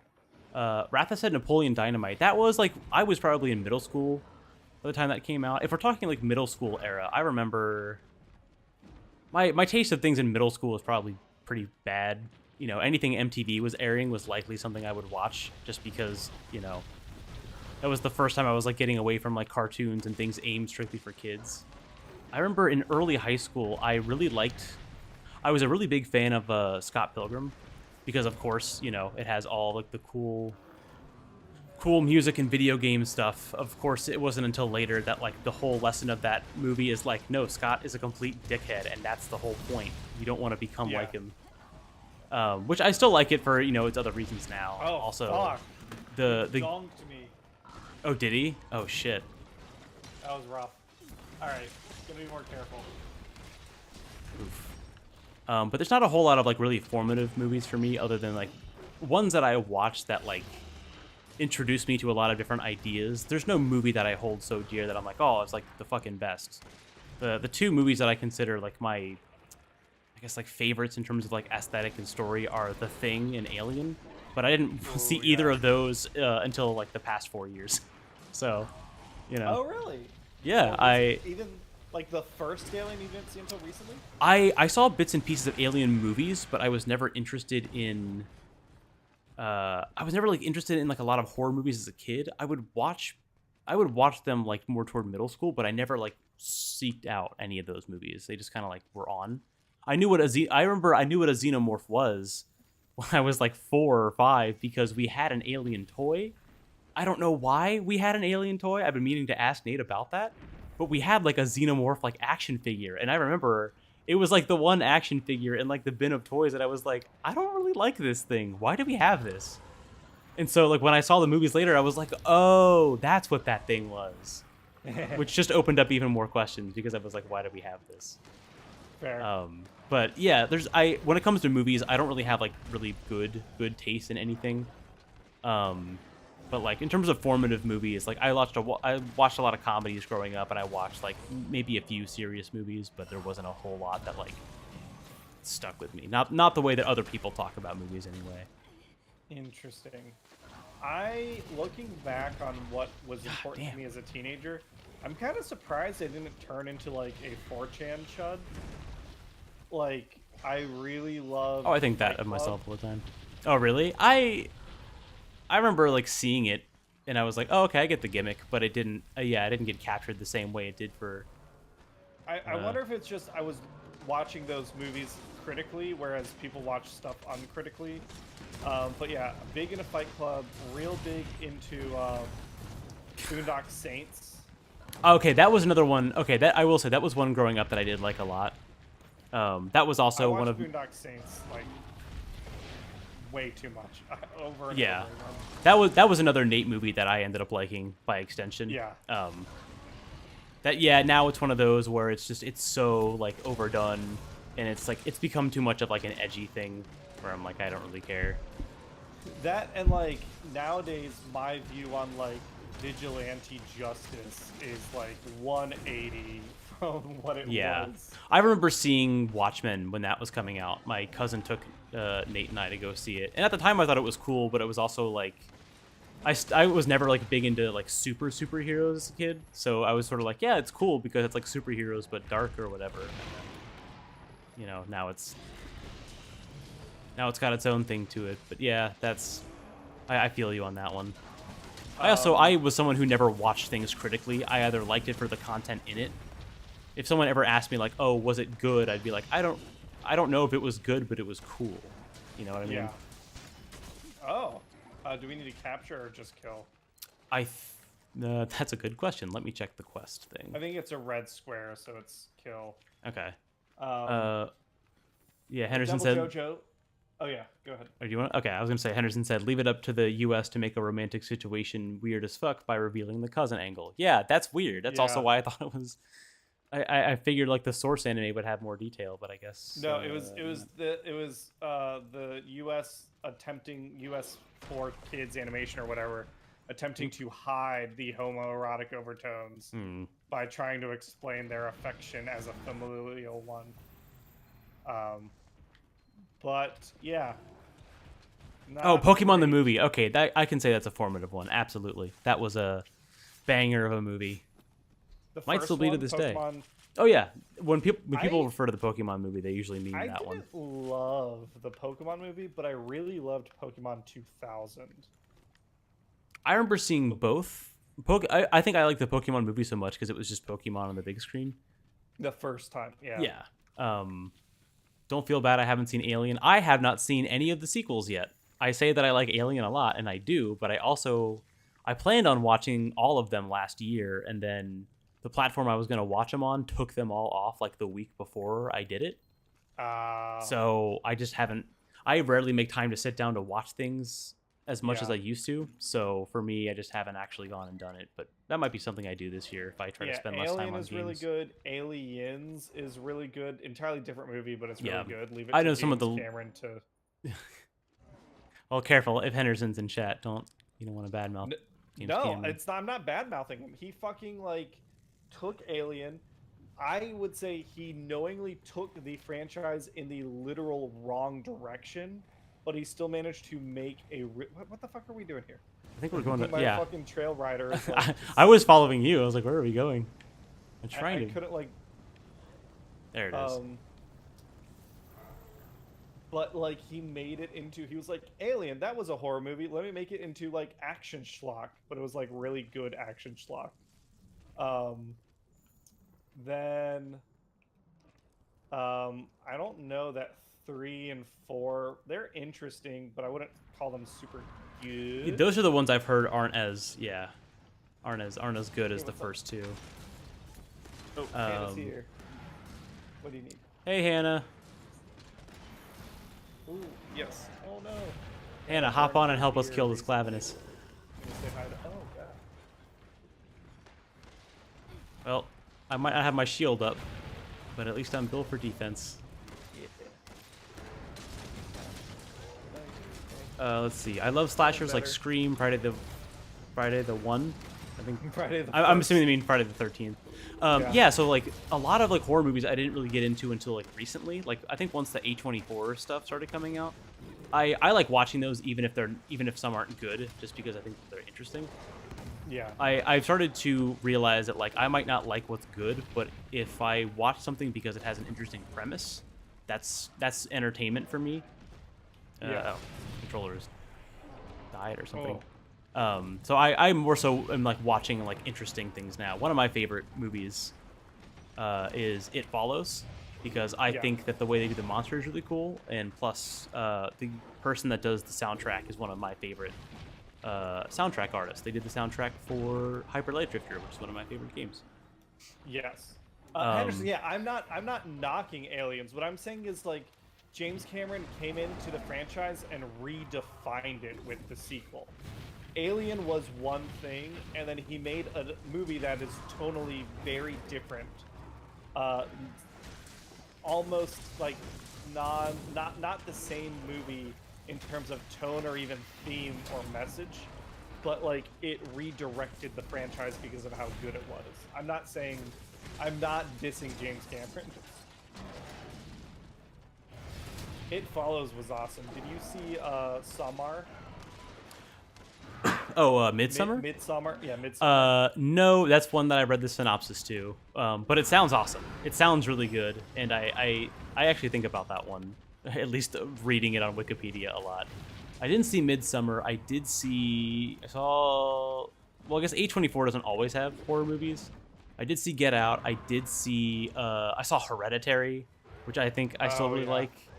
I saw, it's not, I don't think it's A24, but I saw Annihilation.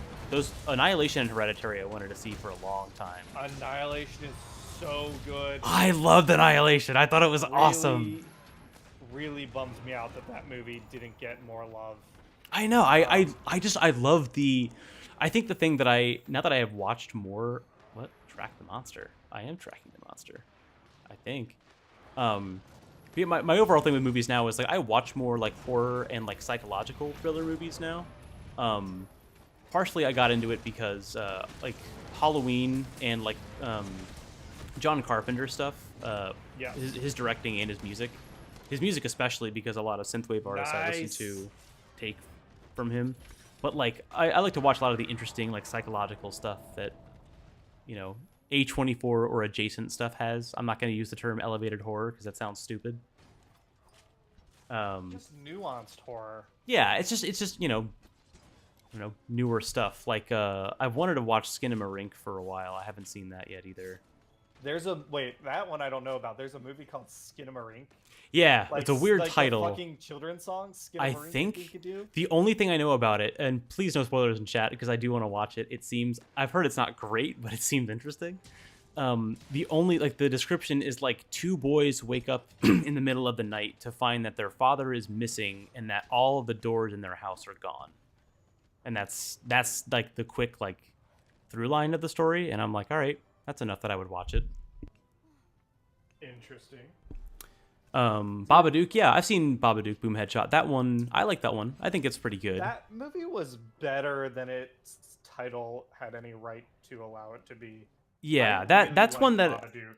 I liked it a lot because I think it was like, you know, it wasn't trying to be anything like it had like its own story. It's not trying to be anything like super psychological, but it's like, you know, it's just a kid's tale with a real life aspect, and that was good.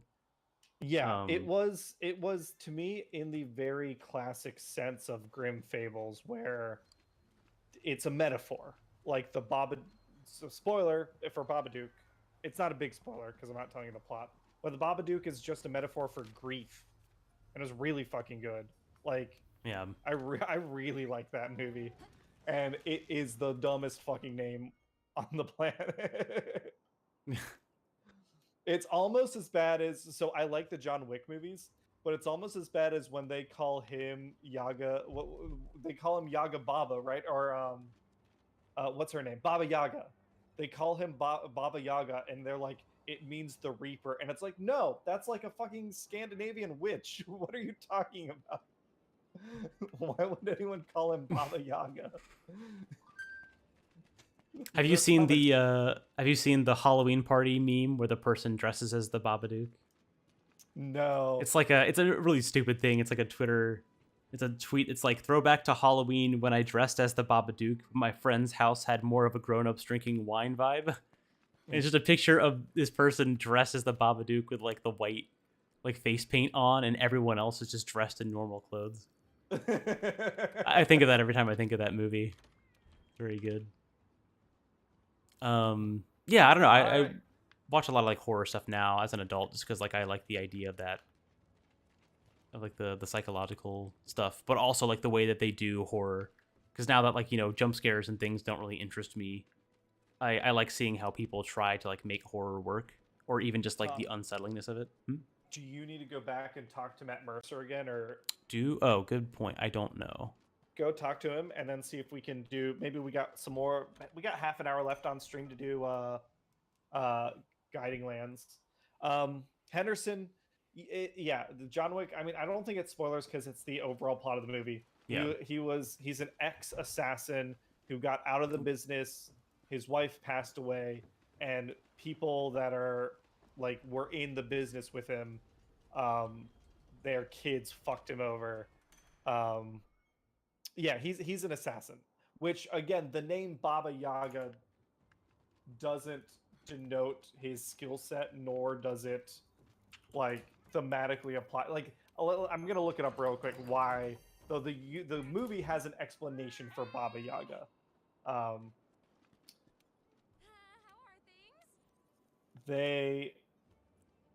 Why was John Wick called Baba Yaga? Wait, what? I haven't been following this. What is this? Oh. I also have not seen John Wick, but I want to. I know what happens, So but I still want to in watch the it. movie, they're doing a flashback where they're explaining how awesome he is, and the guy's like, his nickname was Baba Yaga because he was the boogeyman, and it's like, Baba That's Yaga was stupid. not the Yeah. boogeyman. Yeah, That's Henderson, not what exactly. she I was like, was. that's not what the story is. That's not what the story is. Why would you do that? She's a Slavic witch. There's definitely, I think part of the reason why I don't watch more movies is because so much of Hollywood is like, at least for like action films and a lot of like films that are like trying to have some sort of like serious like conflict, is it's almost like they're in their own like cringe early high school years where it's just like, oh yeah, like we got to be like super on the nose about everything and everyone has to say cool one-liners all the time. It's partially why I moved away from Marvel films. I'm just like, eventually that stuff's going to get old.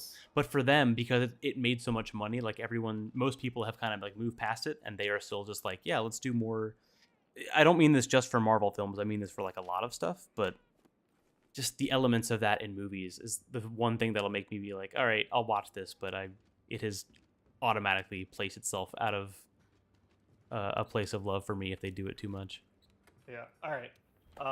Does someone want to post the guiding lands and we'll see if we can hop in this time? Sure. I just have to join the guiding land stuff, right? I tried to join earlier and I couldn't. Yes. Can I try but that was posting one? because. Oh yeah. Hey Josh, how's it going? Hey, by the way. Hey, Josh. Yeah. Go ahead and post. So I think Tom was at the same place I was, where he needed to do he needed to do a quest, and we just did it, so he should be able to join now. All right.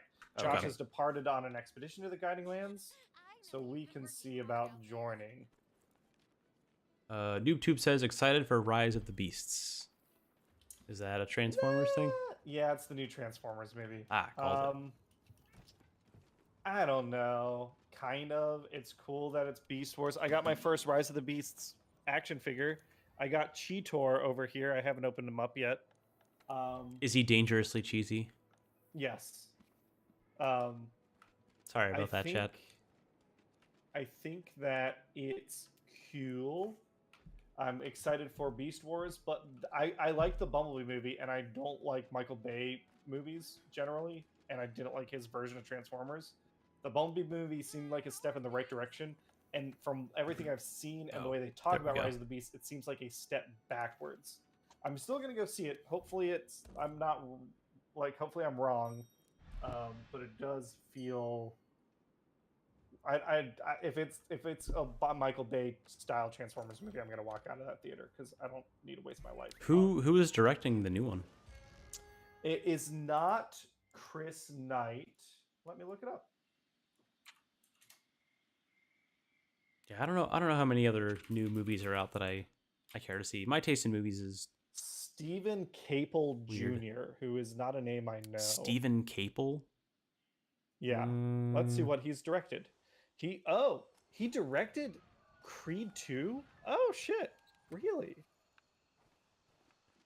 And The Land. I don't know The Land. 4 Cleveland teams dream of escaping inner city poverty and become pro skateboarders, but a car heist puts them on the radar of local Queen Pin. Interesting. And he did. Never heard of that. He did Creed 2. I liked Creed 2. I didn't like it as much as Creed 1. Speaking of A24, have you seen Marcel? I have not. I have not seen Marcel yet, no. I haven't heard that one. I haven't seen Pearl or X yet either. I just realized that the other day. That sounds familiar. I think that they're like related somehow. The full name is Marcel the Shell with Shoes On. Like I've heard of the character before. Movie. Yeah. I didn't know that was A24. Yeah, they do stuff that's not. I'm gonna go look through A24. They did real quick. They did The Green Knight, which I thought was weird. Yes. It was a movie. It was entertaining, but it was, I don't know if it was good or not. I just watched it. They did the Carmichael Show and Euphoria, so I like their TV stuff. They did Euphoria? Yeah, they're doing Oh. Their television division produced Euphoria. Oh, come on. I was looking at tracks, Rajang. Fuck off. How does that count? I get no iframes for investigation? It's literally in the name. Going through their... Oh, that's television programs. Let's go through their movies. A lot of movies. They did Spring Breakers. I kind of liked Spring Breakers. That might have been the first... Was that the movie that had Skrillex in the soundtrack or something that everyone was talking about? It had God, the fuck off, it had Rajang. Vanessa Hudgens, Selena Gomez, Ashley Benson, and Rachel Corrine.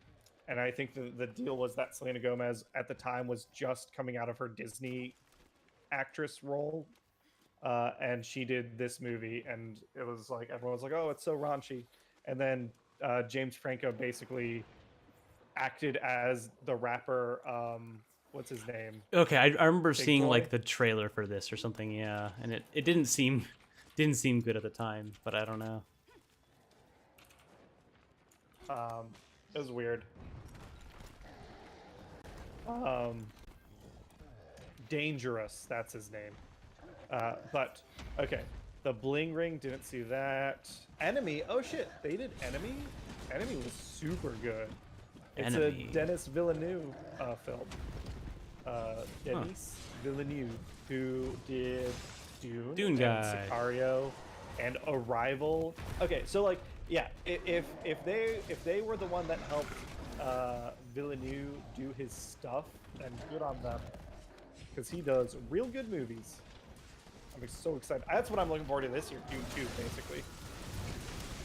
That's yeah. it's like certain blockbuster films I'll still watch just because, you know, they garner enough attention. Enemy is super good. Under the Skin. Did you guys see Under the Skin? I don't think so. I haven't. Henderson said, "Isn't Marcel voiced by Jenny Slate?" That sounds. It I think is, that yeah. is. Yeah. She does a really good job. Is it a children's movie, or it's just not a No, horror movie? No, I wouldn't say it's aimed at children, but it's a very feel-good movie. That's for sure. Oh, nice. Yeah, not typical of what I've seen from A24, but I like that they're taking swings in like other places. Seems kind of nice. did we mention After Yang?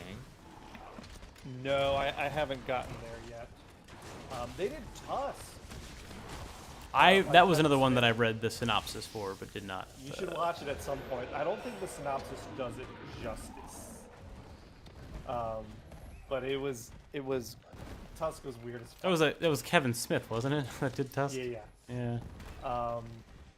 Locke, I didn't see. Obvious Child, The Rover, Life After Beth, Tusk, Laggies, Revenge of the Green Dragons, The Captive, A Most Violent Year, Son of a Gun, While We're Young, Cut Bank, Ex Machina. Ex Machina was. Oh, that's what I wanted to mention earlier. I like Ex Machina. Slow West, Barely Lethal. I feel like we're missing Amy some of the biggest ones, but I can't remember Oh. which. Well, I'm only in thing. 2015 right now. Oh, I see. Yeah, they put out a lot of movies. So part of the reason probably is that they put out a lot of good movies because they seem to have put out a They had a fucking lot. ton of movies. Yeah. Yeah. The end, and I guess they take big swings. The end of the tour, Dark Places, Mrs. B. Grind, Room. Which room was this? Oh, this was the good room. This is Brie Larson's big role. Mojave, don't know that one. You mean The you don't Witch. like The Room with Tommy Wiseau, Cameron? I actually do like watching that at the Esquire. That's a lot of fun. It's painful. I get where people find enjoyment. It's in watching Nenor. that, It's good. but I get so bad. secondhand embarrassment. Okay, so in early college, I spent a lot of time watching those types of movies, like the so bad that they're supposed to be good movies. So I know a lot of those. The Witch was really good. Robert Eggers, I've heard a lot of good about that one. Yeah. Anya Taylor-Joy. I'd highly recommend seeing that one. Black Adam. Not Black Adam. Black Sam. What was that goat's name? Remember Krisha, Green Room, The Adderall Diaries, The Lobster. Was that one Palma- title or Lobster was three? That was like 3. Okay, I was like, that's Titles are short. Well, boy. Green Room, The Adderall Diaries, The Lobster. Yeah. De Palma, Swiss Army Man. Oh, Swiss Army Man was so good. That's the one with Daniel Radcliffe, right? Yeah. He plays the farting corpse. Oh, Equals, Into the Forest. I don't know if I've seen that one. That one's the name sounds weird, but I don't think I've seen it. Morris from America, The Sea of Trees, American Honey. Moonlight. Moonlight was super good. I think Moonlight it was is one of those that I Oscar do was want to one of the big watch. ones. I still have not. Yeah, Moonlight was really good. Oasis Supersonic the Monster. Oh, I saw Parasite last year. I really liked Parasite. Oh yes, Parasite was very good.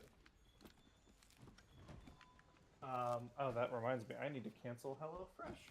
The other one that's been on my list for a while is Sorry to Bother You with Ooh, yeah, that's Sorry. a good Stanfield. that one's really Yeah. good. Yeah. I have not seen that yet, but I've heard nothing but good things about it. Sorry to Bother You and Black Klansman, I think, came out around the same time. I saw them like Forgot about Black really Klansman. close to each other. Is that what I'm thinking of? Was that the name of the movie? It had Denzel Washington's son. Yeah, Black Klansman was the name of the movie. Sorry to Bother You, I think, was the better of the two of them, but they were both really, really good. Sorry to Bother You, I think, just had more radical politics, and Black Yeah. Klansman end up being more So I like hear. the police can solve the problem, and it's like evident that they can't. But Uh, yeah, but they're both good. 20th Century Woman, Trespass Against Us, The Black Coat's Daughter, Free Fire, The Exception, It Comes at Night, A Ghost Story. Ooh, wait, is this a ghost story like Casey Affleck's A Ghost Story? It is. That one was I've been really meaning good. to see that. It's good. Yeah, Josh, I definitely recommend it. It sounds like we have similar-ish tastes. I think you'd like it. Manesh? I don't know. making that me one. want to watch movies now. Yeah, good time. Good, chat and Discord. Let us know at some point if you want to try and do like a movie night. Good Time, I know the soundtrack to because it's done by O'Neill Tricks Point Never, who is like my go-to programming background music. Oh, nice. Woodshock, the Florida Project. I never saw the Florida Project. I remember there was some controversy about that one, but I don't know what it is. Oh, that's the one they filmed in Disney World without Disney's permission, I guess. Like they filmed a fucking movie in Disney World. That would Is be what pretty happened? cool. That's impressive. Yeah. I'm It's like curious. the show they tried to film in an IKEA or whatever Yeah. that was. The Killing of a Sacred Deer. Name sounds super familiar, but I don't think I've seen it. Is that one related to the lobster in some way? Or do they both have Colin Farrell? They both have Colin Farrell, yes. Maybe that's the only connection. Ladybird was super good. Never saw The Disaster Artist. I'm still curious about That's about The Room, the Tommy Yeah, Wiseau yeah. one. that one. The Ballad of Lefty Brown, The Vanishing of Sydney Hall, The Last Movie Star, Lean on Pete, Backstabbing for Beginners, First Reformed, How to Talk to Girls at Parties, God, fuck off, Hereditary. Rajang. Hereditary was super good. Oh my god, I fucking hate this Rajang. What the fuck? Woman This one's not Walking even Dead. chasing after me. It's just like it's catching me with everything. It's spinning you. Yeah, I think Eighth it's grade, my defense is Hot maxed Summer though. Nights, Never Going Back, A Prayer Before Dawn, Slice, The Children Act, Mid-90s, Outlaws, The Hole in the Ground, Climax, Gloria Bell, High Life, Native Son, Under the Silver Lake. Under the Silver Lake was good. I like that one. The Souvenir, The Last Black Man in San Francisco, Midsummer, The Farewell, Skin, Share, The Death of Dick Long, Low Tide, The Lighthouse. Lighthouse is good. Elephant seen that Queen, yet. The Kill Team, Waves, In Fabric, Uncut Gems. I never Ooh, saw Waves Uncut was good. Gems. Waves Uncut was good. Gems is unironically one of my favorite movies ever. I read the I- synopsis and I still want to see it. I want to see it, but the idea of Uncut Gems upsets me because Adam Sandler can act and he chooses not to so often. I've heard it is very It's tense. very true. Yeah, so my wife hated it. She didn't enjoy a moment of the movie. So it's definitely a love or hate thing because it's very tense, like right from the start to the finish. It definitely Okay. evokes that emotion though. So Yeah. you like that kind of thing in a movie. Cameron, there was a movie that came out, I want to say maybe a year ago. Maybe it was like a couple years ago. I don't remember exactly when. Called Tar. Did you ever see that? No, I did not. It is a movie. So, okay, I'm not gonna like spoil any of it, but it is a movie that I read the synopsis of after I saw a tweet the other day from someone that I follow in like the games news. How often do you space. consume movies by reading the synopsis? I'm curious. Oh, Cameron, that's like number one of like the major things that I do in my free time. like no joke, I tell people this all the time. I don't do it like all the time, and not as much as I used to, but I do it for movies where I decide, okay, does it seem like something on the surface that I want to see? And if not, I will read the synopsis for it. There are some movies I've done it for that I wish I hadn't. But for the most part, let's try this. And it's like the Wikipedia I don't do that synopsis. much. You're not like looking at reviews. Yeah, no. So like I will get recommended movies, based on like stuff I see on like social media or whatever. But no, I'm not looking up reviews per se. Usually if I'm getting a recommendation, someone already has an opinion of it. Boom Headshot says Tom Psychopath confirmed. Yeah, I mean, I don't do it with every movie. I don't like go through like whole lists of it. It's only for certain movies that I either like see like tweets about that people are like, oh, remember that part in this one movie? It's like really like weird. Remember like it had a weird reference to something, and I'll go and like look it up. Mm-hmm. So I don't like do it with just like every movie that comes out ever.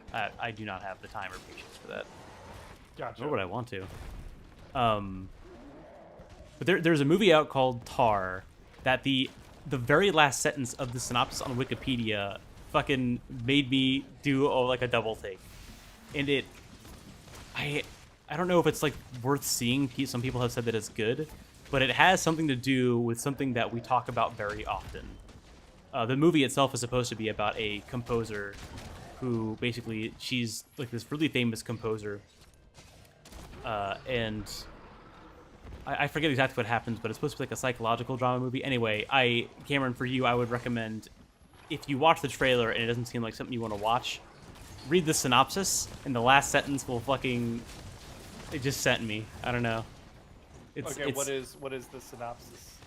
What is the synopsis? Oh, I mean, I don't remember it offhand. I guess what's the last thing that happens that like spoilers for the movie Tar? Yeah. Okay. So it's not like an amazing thing. So yeah, spoilers for the Josh, movie. Do you care about this spoiler, or would you rather? Please go ahead. Yeah. So I saw this tweet from Patrick Klepek, who works over at Waypoint, which is like Vice's gaming section, and he just said, the tweet was something like, I was like getting to like the last scene of Tar, and I was choking on my water at what was fucking happening.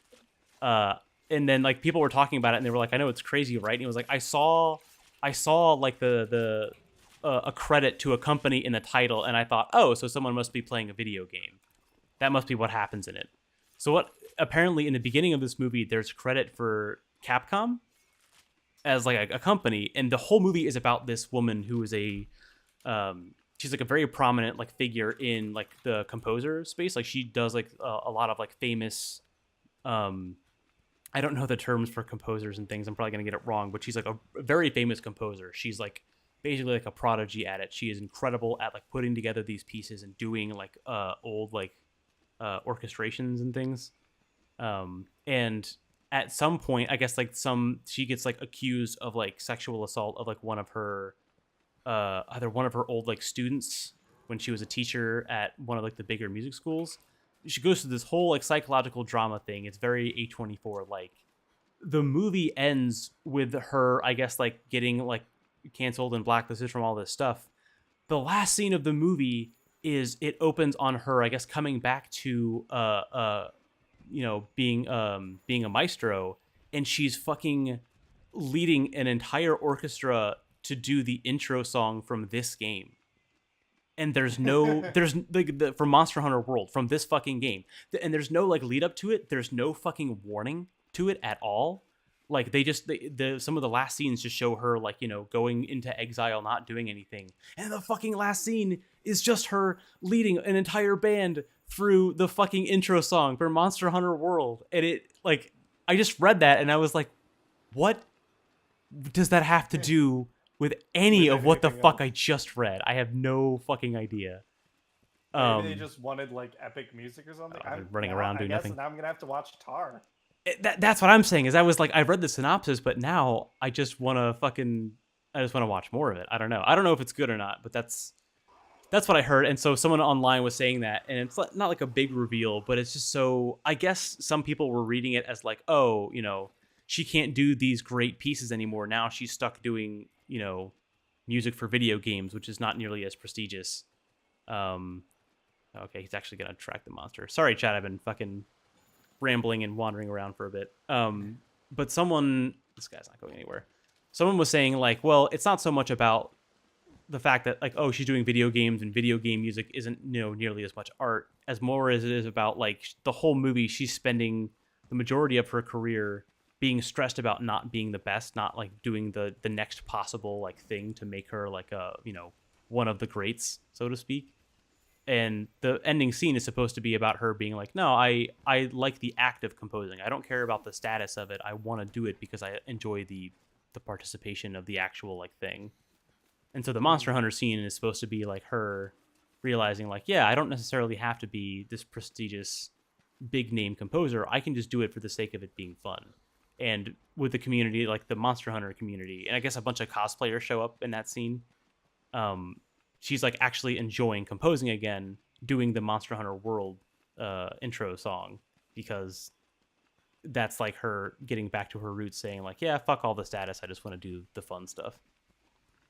But yeah, I don't know. That just, I thought about that while we were playing this, and that sent me on a hole. So sorry, chat, for talking your ears off for the last like 10 minutes.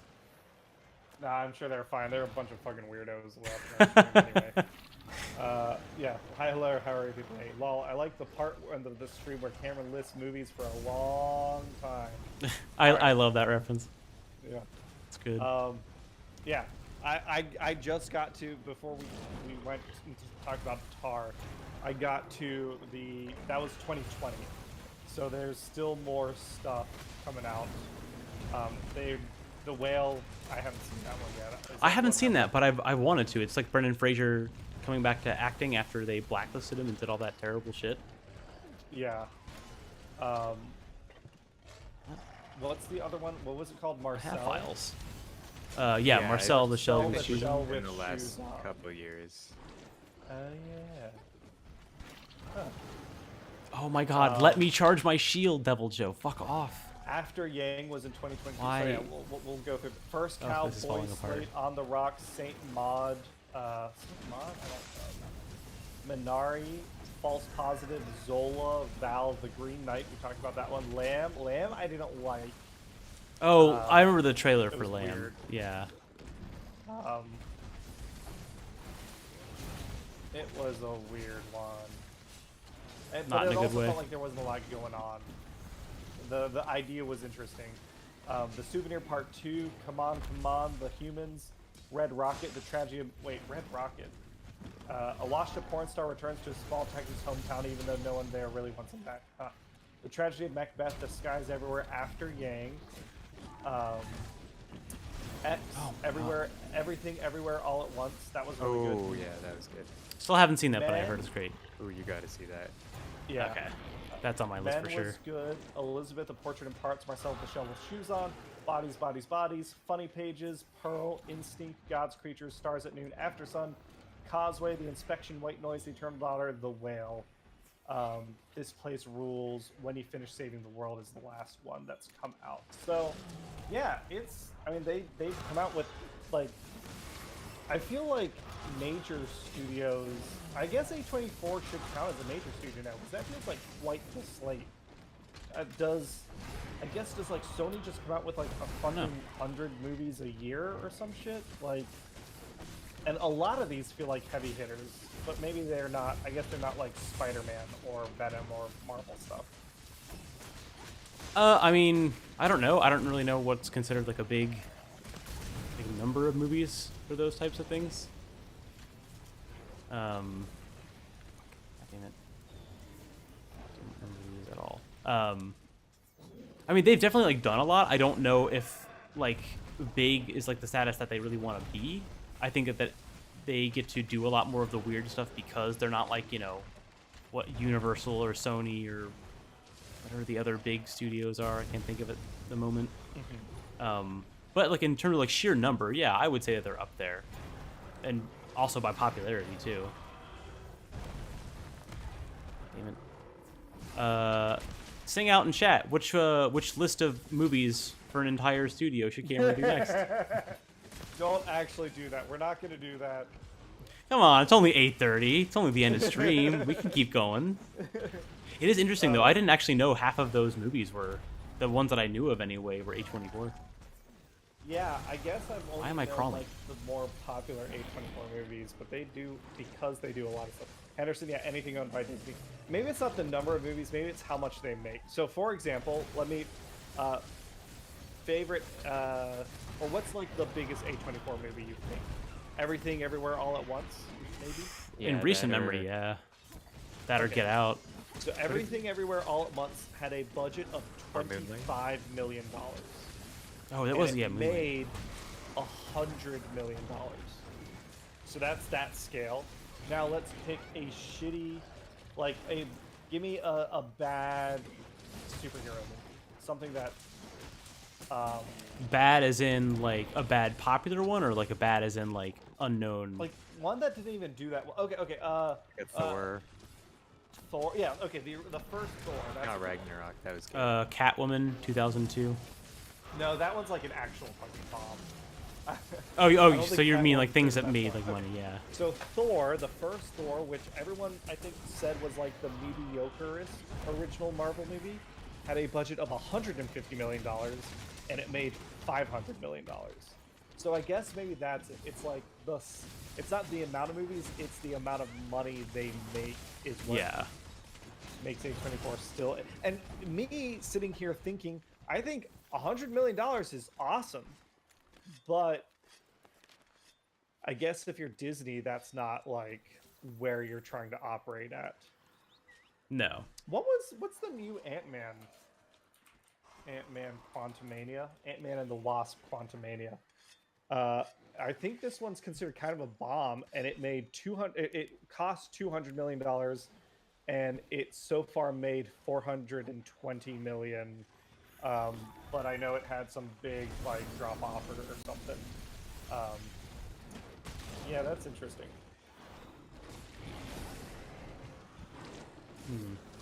So just the level of the scale difference here. Yeah.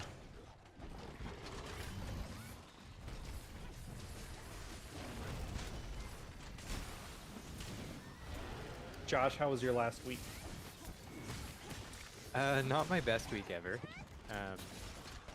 So I worked at a tech startup, which unfortunately had to close its doors. Oh no! Surprisingly, on Friday. That's awful. Sorry to hear that, man. Yeah, it was too bad. Yeah, we all really liked it. It was a great place to work, but I mean, it was always a risky environment. This happens, and yeah, we move on.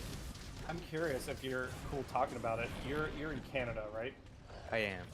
What is, I guess, the like labor law situation regarding unemployment and stuff? Because like in the U.S., you're kind of like just fucked. Is it any better in Canada? We have employment insurance. Not that it really matters to your question, but this was actually an American company that I worked for remotely. Oh, interesting. Yeah, we have.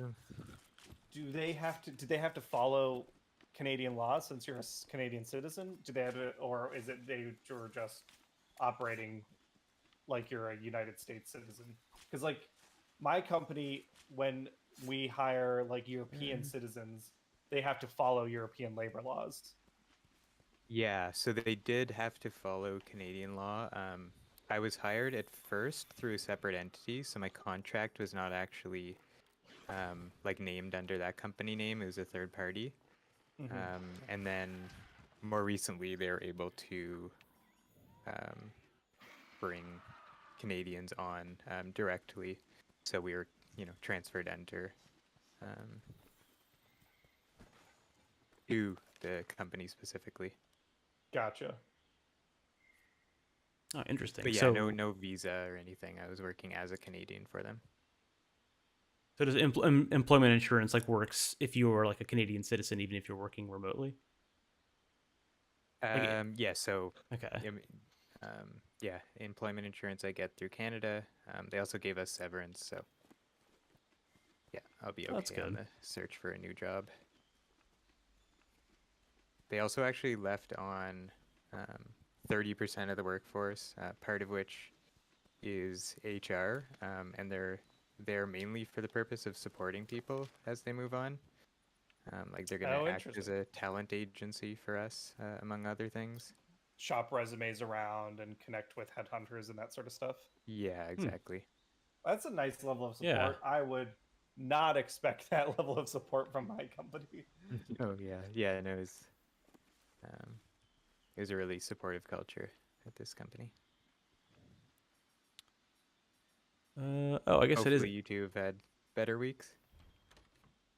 Yeah, it was a busy week, but a good one. I'm at the point now. I'm going on a long weekend vacation next weekend, and I have a design review the Monday when I get back. So I'm like in crunch mode, just trying to get my shit done, so I don't have to think about it while I'm on vacation.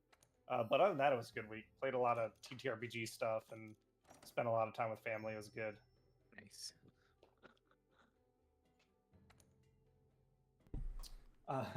Wrath La Rosa. Ooh, today is the day we're learning about labor laws. Yay! Unironically though, yeah, we like to talk about all sorts of stuff on stream.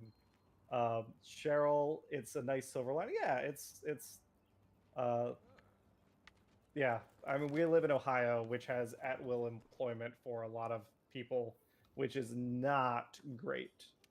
But that's awesome. Yeah, I guess it is 8:30. Do you want to call stream here for the night? Yeah, I think now's a good stopping point. We did Guiding Lands. The thumbnail came true. I don't know with my schedule if I'm going to be able to hunt offline or off stream this week. Hopefully, I can. We'll see.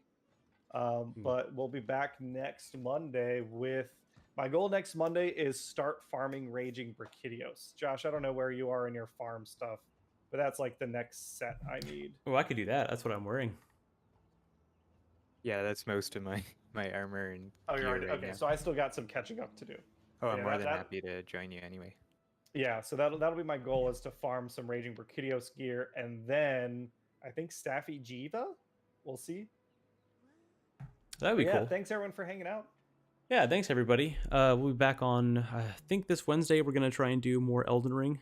Yes, I do believe Danny is not streaming tomorrow, but if he is, check it out. I will have to take that off the calendar. We're gonna try and do Elden Ring on Wednesday. We had some technical issues last week that I think we're gonna get fixed. If not tomorrow, then early on Wednesday. And then we're gonna try and do more Elden Ring, and hopefully this time we will be doing something new. I don't think we're gonna be doing Melania, so we'll see. She's an optional boss, right? Yes, she is always optional. Yeah. So it's been fun to watch, but I think we're gonna try and change it up a little bit. So yeah, thanks everybody for hanging out. As always, I will put the link to our Discord, if you're over 18, in the chat. Thanks, Josh, for joining us. Yeah, absolutely. And we'll see y'all later. Bye.